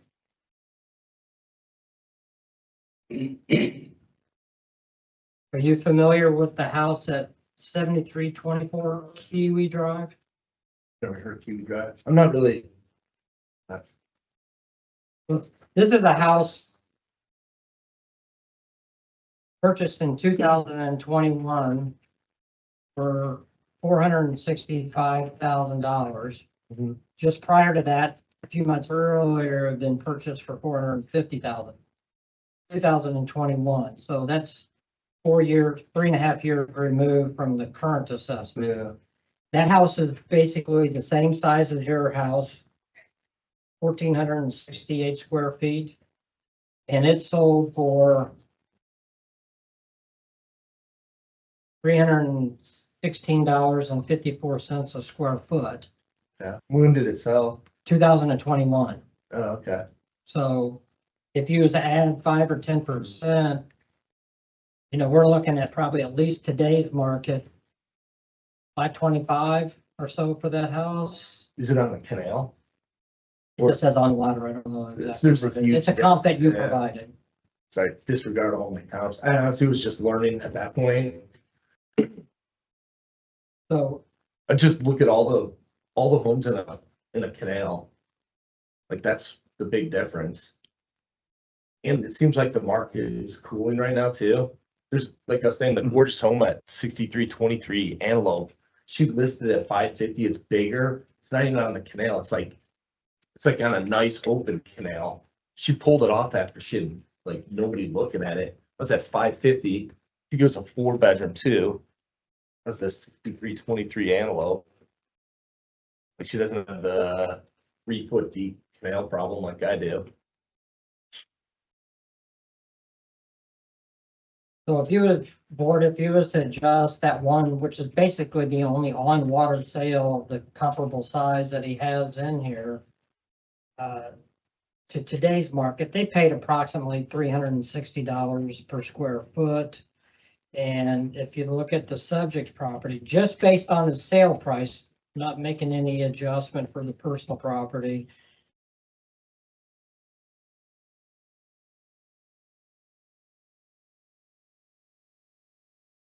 He's being assessed at 575, assessed at $326 a square foot.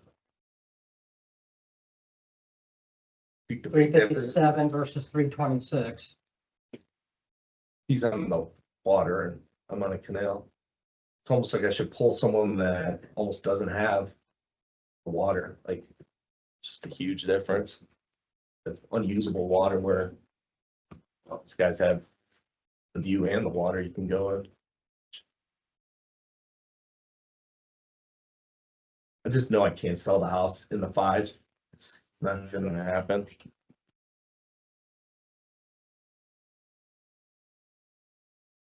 Is there, I do think there is value in open water, low water, shallow water.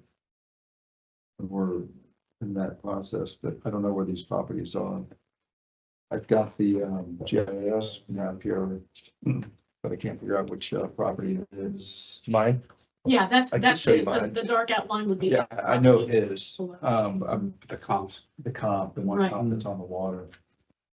Can you use your dock? You get above? I can go off the side onto my neighbor's lot, cause like, so it's not like in the water, it's like to the side, so like when I pull in on parallel with shore, so I can get in there. He's on a cove, but he can pull out of the cove. Yeah.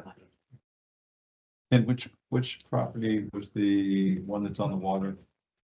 The property that sold in 2021 for $465,000 is 7324 Kiwi Drive.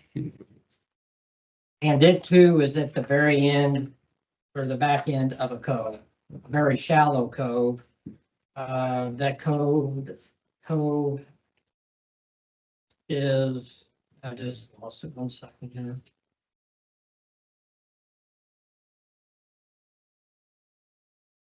Kiwi's a bird, right? So it's on the other side of the lake.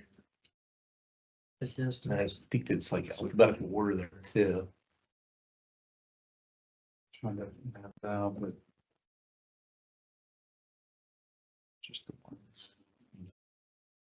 Have you considered getting an appraisal? Kind of don't want to sell it, so it's like, what's the point? It's just, I mean, I would get a, give it the fair value, like, I would do it, but if not, my daughter's happy, I'm happy, and maybe 10 years, if I need to sell it, then I'll appraise. Board, the Kiwi property back in the cove, if you measure the distance from his land across the water to the other side of the cove is about 40 feet. And mine's like 10 feet, Huh? mine's less than 10 feet, it's like, this is mine. Here, I could almost jump across my, Okay. it's like, and it's 3 feet deep, so you can't even like pull boats back, there's like, it's just not the best.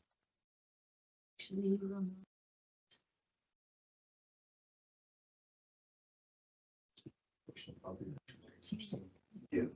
They're both pretty, Property pictures. sure. I'll show you right. That's the Kiwi property right there. Okay. So.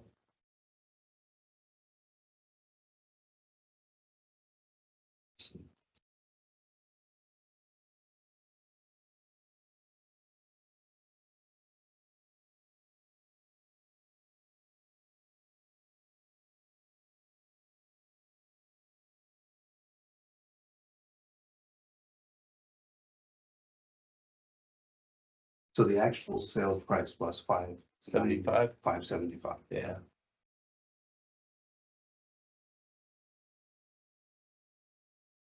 Why? Except fine. I just an error or something. The title.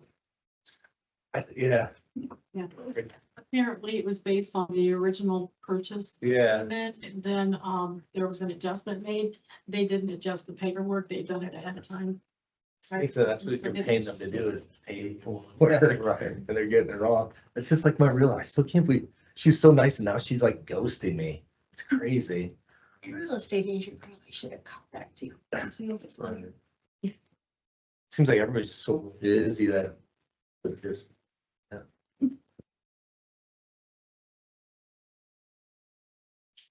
So you're proposing that the assessed value should be 450. somewhere in there, mid fours, yeah. I think that's like, if I were to sell it, that's where I'd wanna, like, if I had to sell it, that's what I'd expect to bring in, like, that's, wouldn't even try in the fives. I don't think it'd sit just like it did when the other guy was trying to sell it at whatever, it just had zero interest. Now that lady just listed her house, at 6323 Antelope, it's like, it's nice. She listed at 550. It has an extra bedroom, better views, deep cove. 550 now, nobody looked at it and she just pulled it off after a month. So it's like, there's no way I could get people who would buy my house if hers is 550, then Flamingo is 375, and that's been like that for like a year now. They tried doing it at 350, nobody bought it, so they fixed it up a little bit more. Now they're at 375, and so I'm kind of in between the 375 and the lady that, 375 and 5. And it's definitely better than this one on Flamingo. It's definitely better than that. It's got an extra bedroom, but it's not close to the girl that was at 550 that just pulled it off after a month of no interest. It's way better. So Mary, from a procedural standpoint, then where do we go from here? What do we, how do we move forward from here? Well, if you'd like to, table this, decision and have more discussion, we can get back to him. Is that what the board has done in the past? Yeah, you can do that. You could also, I mean, if you want to rule now, you can too. You can make a motion and rule now if you'd like, or you can table it for further discussion. Well, if we did that, what would that involve? Well, do we have another meeting? Or- Amongst yourselves, discuss evaluation. Okay. I'd like to do it. Take what you're basically doing is you're making a motion to take all the evidence under consideration and decision will be rendered and notified to the taxpayer. Okay. Yes. Yeah, I'd like to go that route.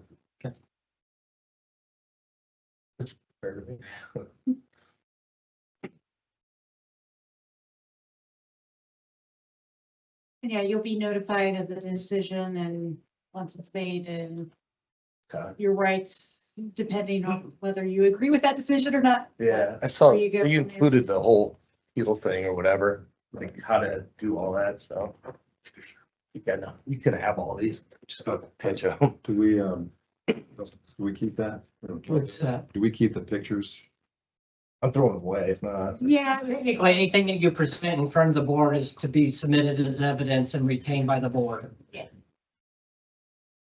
Thanks for your time, guys. This was way better than I thought too. I was like, thought I was gonna be sweating and, thank you. most of the PTABOA things are relatively relaxed. Really? There's some counties where maybe it's a little more formal, but Yeah, I've never done this, like 30 years. I don't think that you don't want the process to be too intimidating because it's.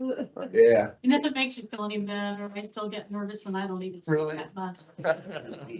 I do too, and I handle hearings at state level. Really? So it's, I thought when I got older, I'd like just get out of that shyness, but geez, that's not. Thank you, guys. Take care. Thank you. take care. Nice meeting you in person. Nice meeting you. Board, for the most part, most hearing, unless it's a kind of clear cut thing, the board usually takes that under advisement Okay. and makes a ruling at a later date. So, And we don't do that. and when I say a later date is amongst yourself, that could either be today or whatever, as I indicated before. You can't really go solicit out other information. It's based upon Right. what's here. Right, And I right. think what's prevalent in this information is you got a sale price, he provided a comp.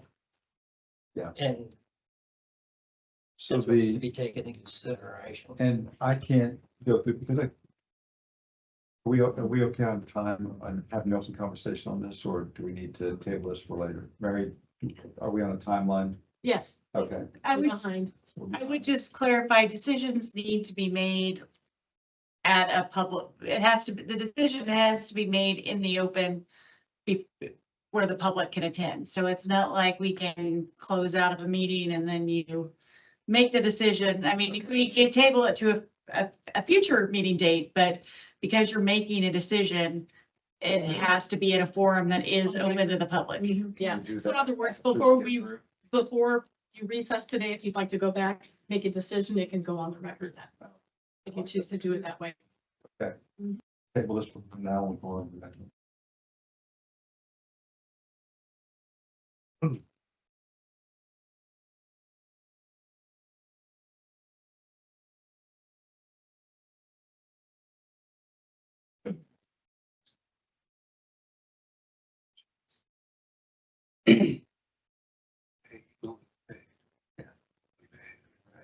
So it shouldn't all about bank taxes for that now. Right here, but I don't know if that's something we can sign. If you put this sign, this said $10,000. Just so it's nothing big. I think there's some negative. Right, yeah. I mean, There's, back in there. All right, We ready for the next one? we've had our discussion. Should we go ahead and just Give you, decision on this one If we're that's how ready? you'd like to do it, yes. So we need a motion to whatever your decision is, and then a second, and then a vote. so we make a motion to deny, I'd like to make a motion to deny the, request for assessing the value. Well, the 575 makes sense over the 583. So how do I openly say that in the correct format? Just say that you Okay. would like, I to think change there is some the- value in his personal property, but he didn't give an insane value. I think it's like 1,000, maybe a couple $1,000s that I would give consideration for the personal property versus the real property. Is that something that we're able to go ahead and say? Yeah, you can Okay. make a motion for whatever value you would like. Or if you, I mean, if you want to set a value for the personal property, you can do that too. Sales price minus a couple thousand. So, Yeah. All right, so Mary, you're looking at 575 for the sales price. I make a motion that the value be considered 573, taking into consideration personal property that was sold with the property. A second. All in favor? Aye. Opposed? thank you. Let's go with that.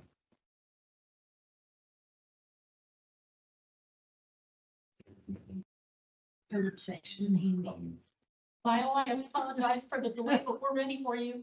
I'm gonna need to go.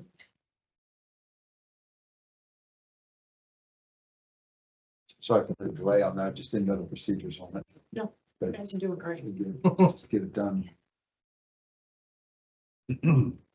Thanks for keeping us in line. I mean, I know I'm not a problem. Bill, on the other hand, I have a full-time job. Hi. Morning.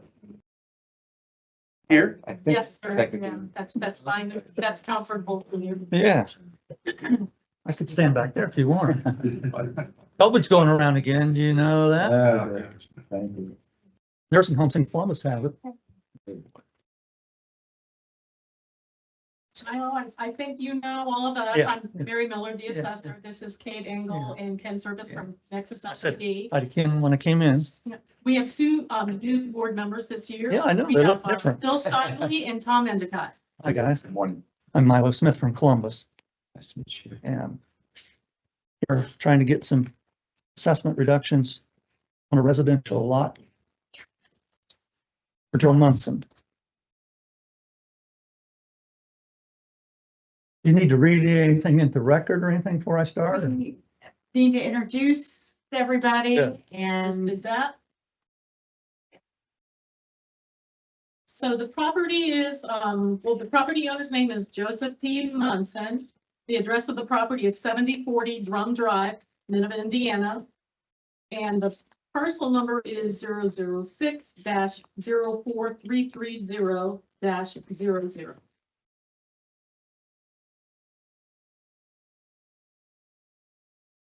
I believe the county just barely has the burden, right, Ken?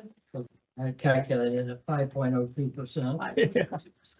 I can go ahead and start. I mean, if that makes it easier. It's your pleasure. I can go ahead and Want to start, I start? say. Yeah, Yeah, We go don't ahead. mind. yeah. No problem. I'm It's just, all informal. yeah. Trying to get these sheets in order. May I pass these out? I'd like to start with that GIS page. Sorry. Okay.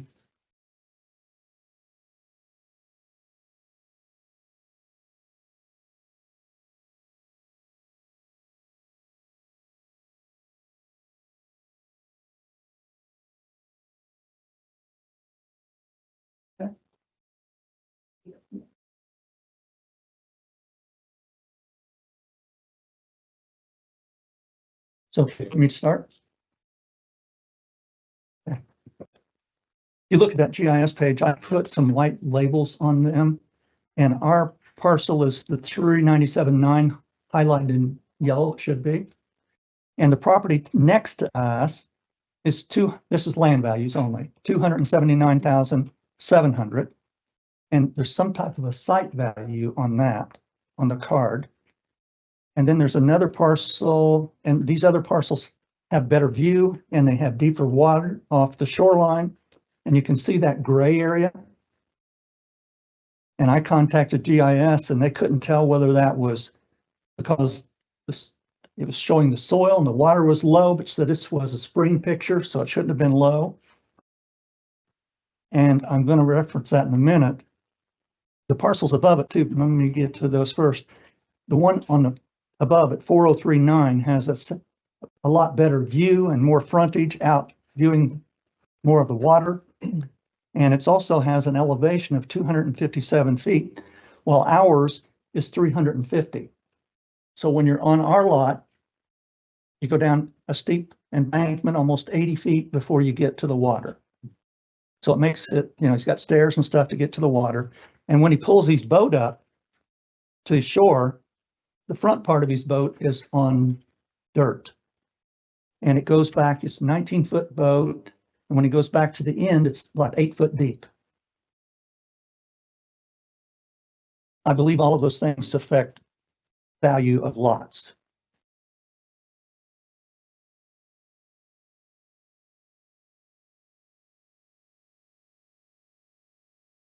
I've attached the property record cards to those ones that I referenced to for your record, so you can see them. And some of them have adjustments for influence factors for different things, like, I don't know whether it's because of the topography or whether it's because of the depth of the water or because of the view of the lake, but there are several influence factors on the comps that I used to present that. So my bottom line is that our assessment is $120,000 higher on the lot, just the lot, than the one right next to us at 279,700. And for some reason, I believe that's the one that's site valued. And I believe also that you're pricing these on front foot on the lot. But when the front foot vary from the model, and the model has a 73-foot front based on your land value order, and we have more than twice that. So there needs to be some adjustments. We don't need all that frontage to build our house on it. I believe our house is 28 feet wide with a 4-foot overhang for a porch. We don't have a garage or anything else. So I think we're being overvalued on our lot, and there should be adjustments made for topography and also for excess frontage, which I believe are all things that should be adjusted or could be adjusted based on the assessor's will.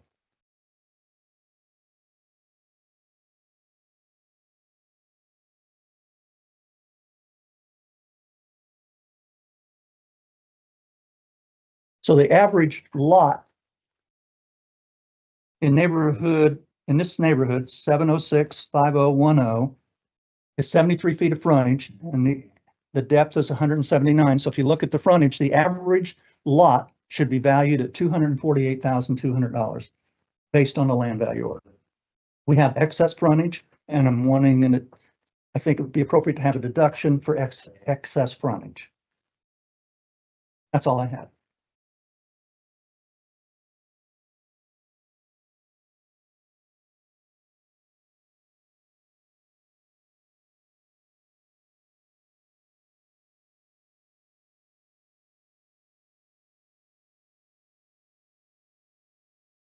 I may.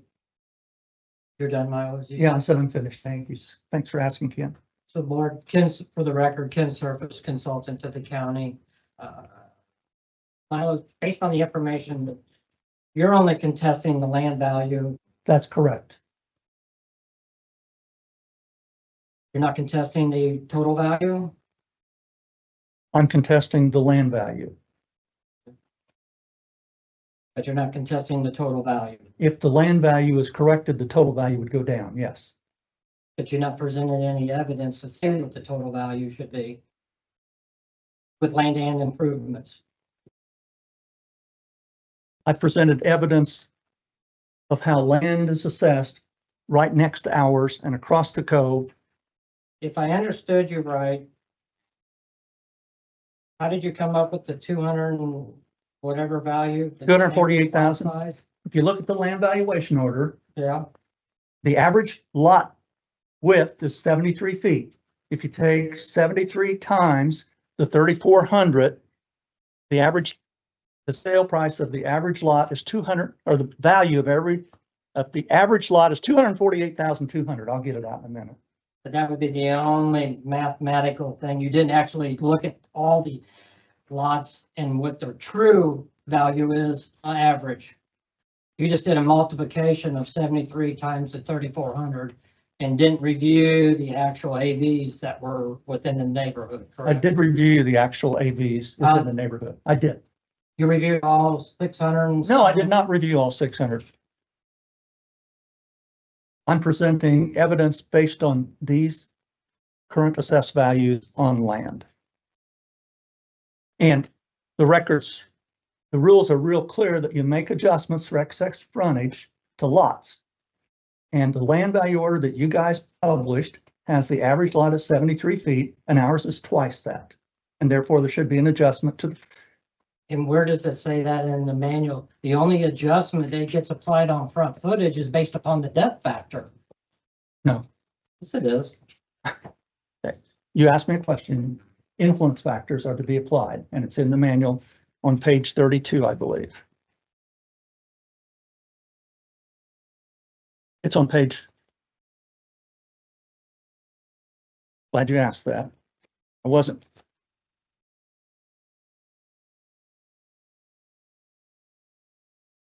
On page 46 and 47 of the real property assessment guidelines, it states that you should make adjustments, influence factor adjustments, if anything's peculiar to the typical lot. A typical lot based on the land order is 73 feet of frontage. You have a copy of that too. And on page 47, it says a decrease based on the adverse topographical, I'll get it out in a minute, features and front excess frontage, which is number 3. And it says a decrease based on the lower utility value of frontage that is significantly in excess of the base lot frontage. And that's in the guidelines that Ken asked about. On the topography, your position is that because it's elevated, that's a adverse topographical feature. Thank you for asking a question. My position is these lots here, you walk almost straight out to the water. This one, you got to go down a hill. I've been a licensed real estate broker for over 40 years, and I'm telling you that market values will be different because of the access to the lake. 100% certain of that.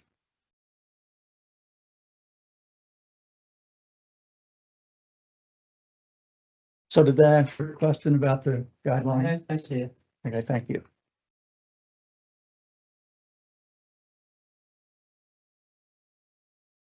My comment to the board would be that influence factors to be applied, or they don't have to be applied in all the examples that he has given comps on these particular things that have lots that have greater frontage than the subject property. They're receiving an influence factor to increase the value, not decrease the value. The gut system, for example, on the first one here, Stephen Growl, 68024 Bass Court, is getting a 35% influence. The gut system, software system that the county uses, a negative number is actually a positive influence. That sounds a little confusing, but that is the case. And that is the case on all of these. Small, 8037, large, a little bit less frontage, but nonetheless greater than the so-called average, is receiving an influence. 70 drum is not. This is the one that has a small portion of the land is getting a site value.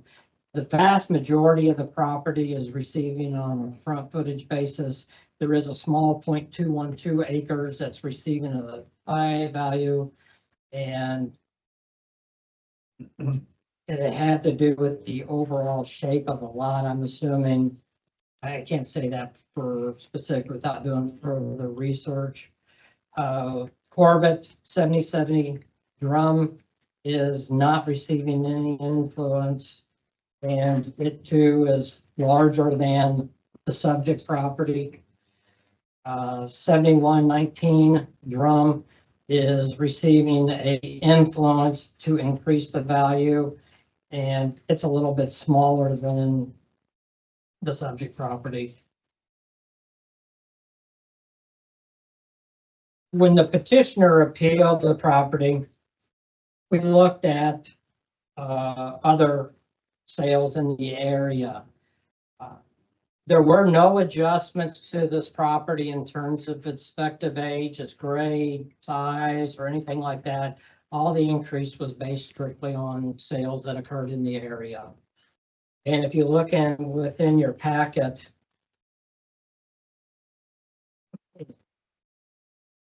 it's the. Did you have a packet for me too? Do you have a packet? We do not, but I didn't get anything. If you look at the 9th page in your packet, the header on it says Joseph Months of Yeah. Appeal, then provides the. We'll share, and I gave them. Got one. Got one too. I'll get one. Page 9, Ken. Page 9. Are they numbered at the bottom? No, they're not numbered. But the header would be Joseph Months of Appeal and the parcel number. Okay, got it. These are, Mr. Smith had asked of the county what information was used to come arrive at that, and Mary had sent him some information in an email, and these were the properties that that had recently sold in that particular area. And just looking at the sale prices on a per square footage basis, the subject property is less than all three of those. It's got a total finished area, which is comprised of both the first floor and the basement, of 1184 square feet.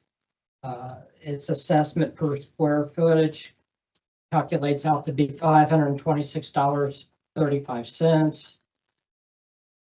For what it's worth, I put in there what Redfin estimates the house to be worth. Some of that you can take with a grain of salt or not. And then the neighboring properties, one at 77 Drum, sold in 2023 for $585. This is a little bit newer property than the subject property. The one on Halibut, originally it's an older property, sold for $682 excuse me, $648 per square foot. And then the one on Ginkgo, which is also an older property than the subject, and it sold for $552 per square foot. The assessment is we're looking at the bottom line value of the property, and the petitioner has not provided any evidence to indicate that the bottom line value is in error. He has indicated that he feels that the land is in error, but nonetheless, he has not presented anything to say that the total assessment is in error. That would be all that the county has.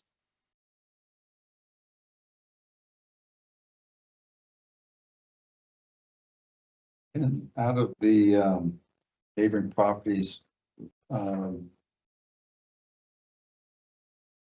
which one of these do you feel is the I'm most? sorry. Out of the neighboring properties that are provided, which one would you say is most comparable? In terms of size, they're all very comparable.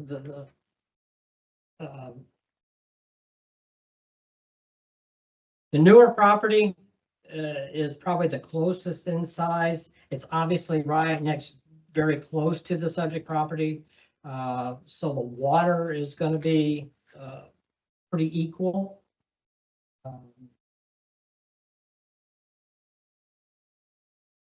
The older properties, you know, they've all been probably rehabbed over a period of time.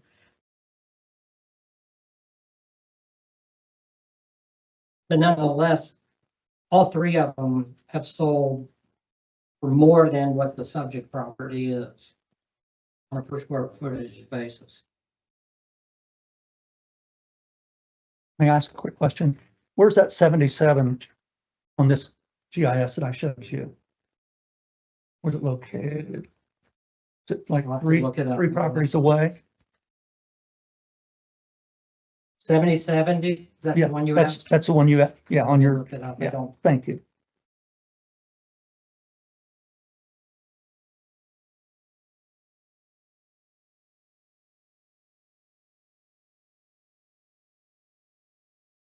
Thank you.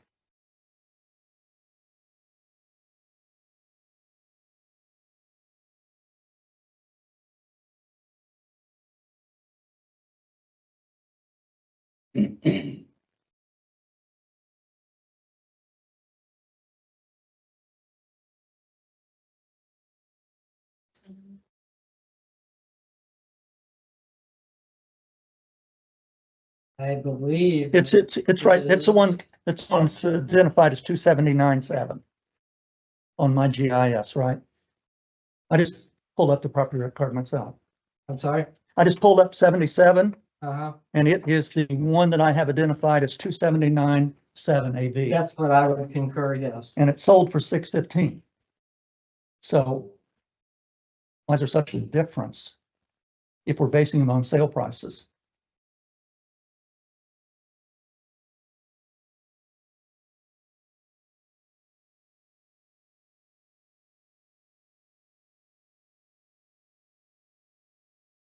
Can you repeat that? I didn't hear you. If you want to base this assessment on sale prices of neighboring properties, the one that's assessed at 279.7 sold for 615,000 and it's assessed at 608. So are they assessed for less than sale price? That's assessed for 651.9 for 25. Okay, I've got the 2024 card. Hmm. Okay, thank you. I got the wrong Keep in card. mind that sale price was in 2023 as well. Correct. So Okay, February 23, so almost 2 years removed from the assessment date. Yeah. but the point I'm trying to make is we don't have a sale price on ours. We bought it for 241,000 10 years or 9 years ago. So our sale price probably isn't relevant. But when you add the land plus the improvements, and this land is at 297.7, and Ken thinks that assessment is correct, then our land value should be the same. Because we don't have a sale price to judge ours by. Bottom line value is correct. we don't have a bottom line value. You came up with your assessed value based upon land value and improvements, and you added those together to get a bottom line. I'm contesting the bottom line isn't correct because the land value is about $100,000 higher than the property right next door to ours. Currently assessed. So would that roll over to the ratio of land improvement? I'm sorry, sir. Would that relate to the land improvement ratio factor? Yeah, I mean. The land valuation comes into the calculation of the overall value.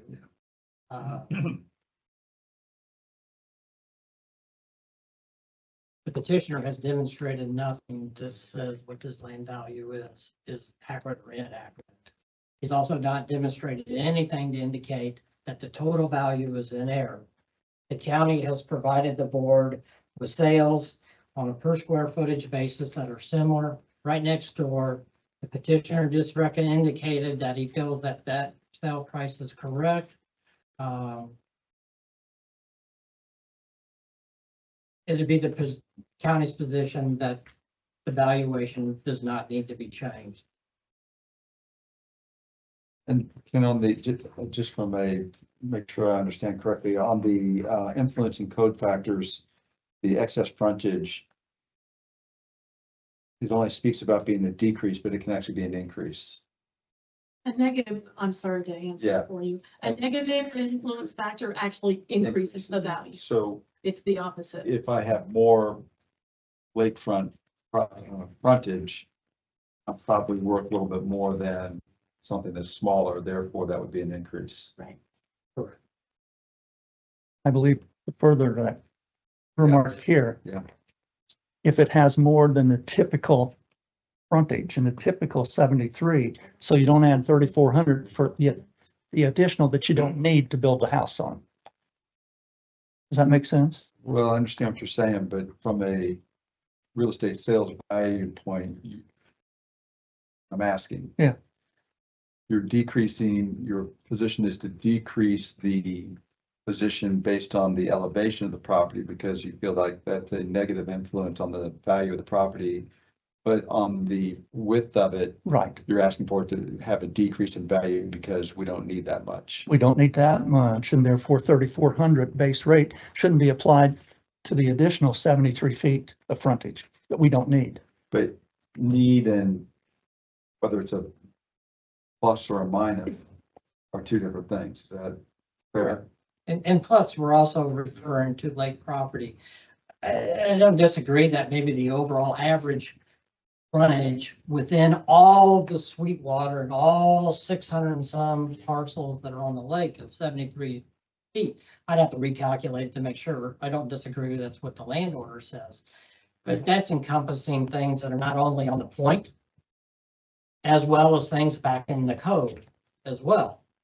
And when viewing, assessing lakefront or evaluating lakefront property, having a prime water spot out on the point, whether it's only 73 feet or 155 feet frontage, is significantly worth more than stuff way back necessarily in a cove.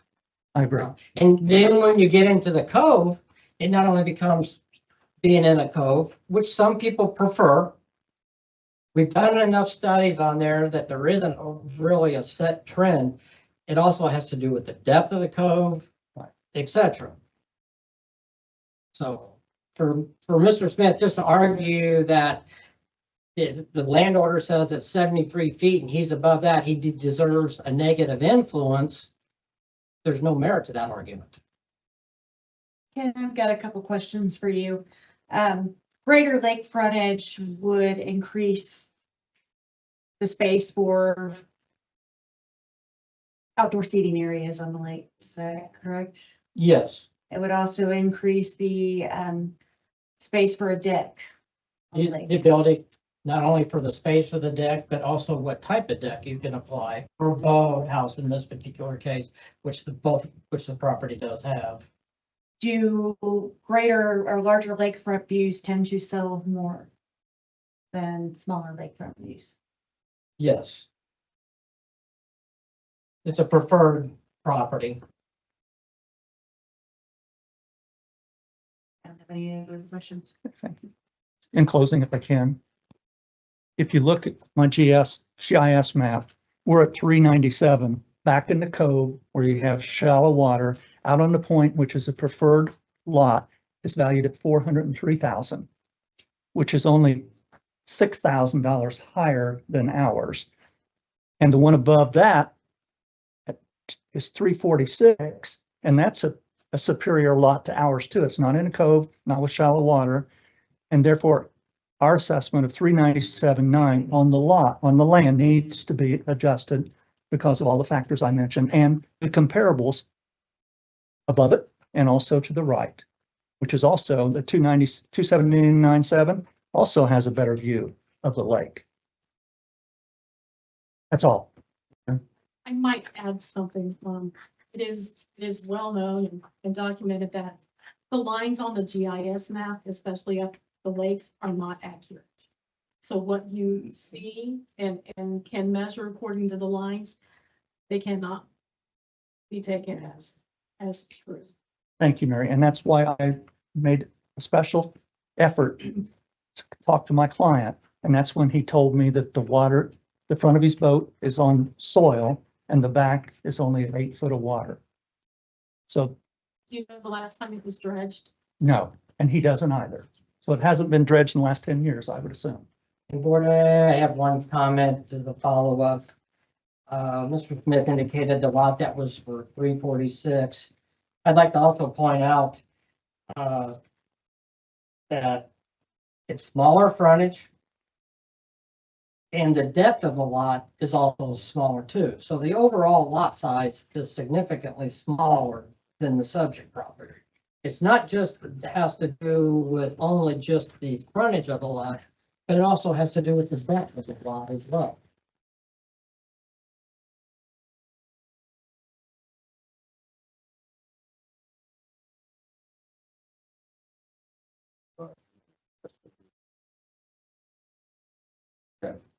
Mary would like to make a motion to table for further discussion. Just like this. I second. I'll second. I was trying to help you.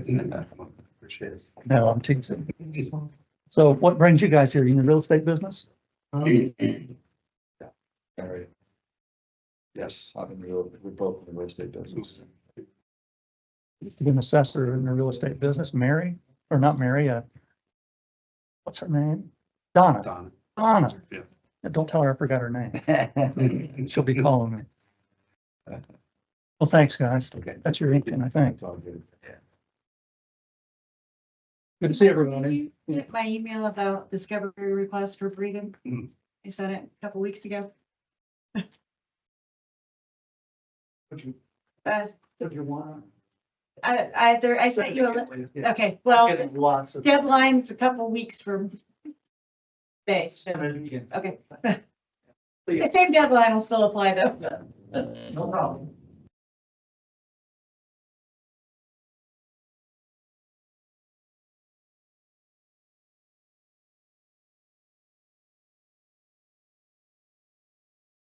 Size is small. Instead of decreasing. Probably. Just on the frontage. Yeah, I didn't really understand why you thought that. Is that negative?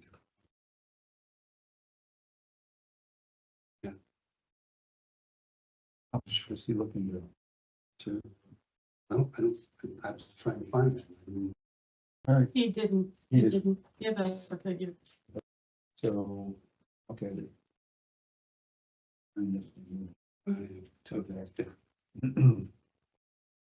Mary, would like to make a motion to deny the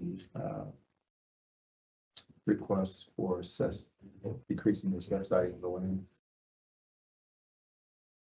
I can be All in favor? fine. And, when I do the final, notice of assessment, I have to give a reason. Okay, So within your motions, you could give the reason why you're denying it. That would be very helpful. so that because he's asking to decrease the value based on the frontage, right? I think that's actually an increase. So Yeah. how do I say that in, Just say you just didn't provide sufficient evidence to I guess. it could be justify. that. I don't Want want to do that a lot. Yes, He's not. and you say that please. Didn't correct? provide sufficient evidence. Okay, so Just- you gotta make your case. Thank you. And the vote on that? I know there's. all in favor, aye. Aye. All opposed, nay. Thank you. No nays. Motion carries. Honestly, I can't do that, you know, for the. Just do that. Right. Too late now.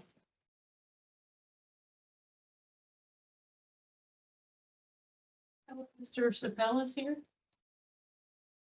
And did you see anybody here who might be from Integrity Tax? No, we settled that. We didn't settle the IGA one. Yeah, we agreed at last year's value. Oh, okay. Okay.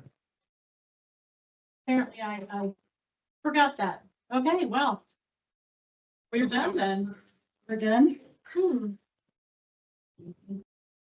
was that provided in an email? Was that done in an email? Yeah. Okay. Do, Mr. Miller's request with his evidence, do we need to separate that out? Since he gave us that, do you need that separated, the pictures and? I don't need it, but He said he was just gonna throw them away, so should we just throw them away? And keep them with the record. Yeah, you know, because I didn't get any of those. So that would be great if I could just keep them with the record.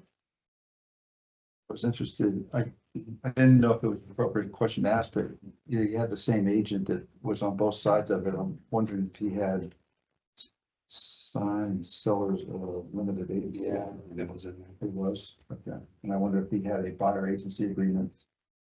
there. I feel like it's a little Might have been. different when it's his, when he was the one that had the agent first too. Right. It's, Last year. I feel like it's also, the me and me thing Conversations. sometimes can raise an issue because City. I'm sorry. buyers, so. No, we haven't yet.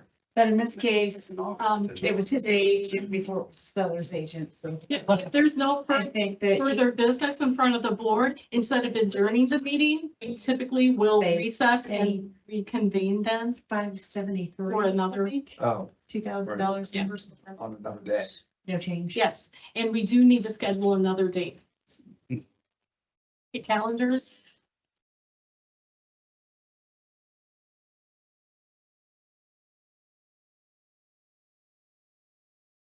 You know, I hate to be getting into holidays. What month are we looking at? December here, November? Mhm. Are we off the record for? Are you ready to go off the record? Yeah, we're not making a decision. Yeah.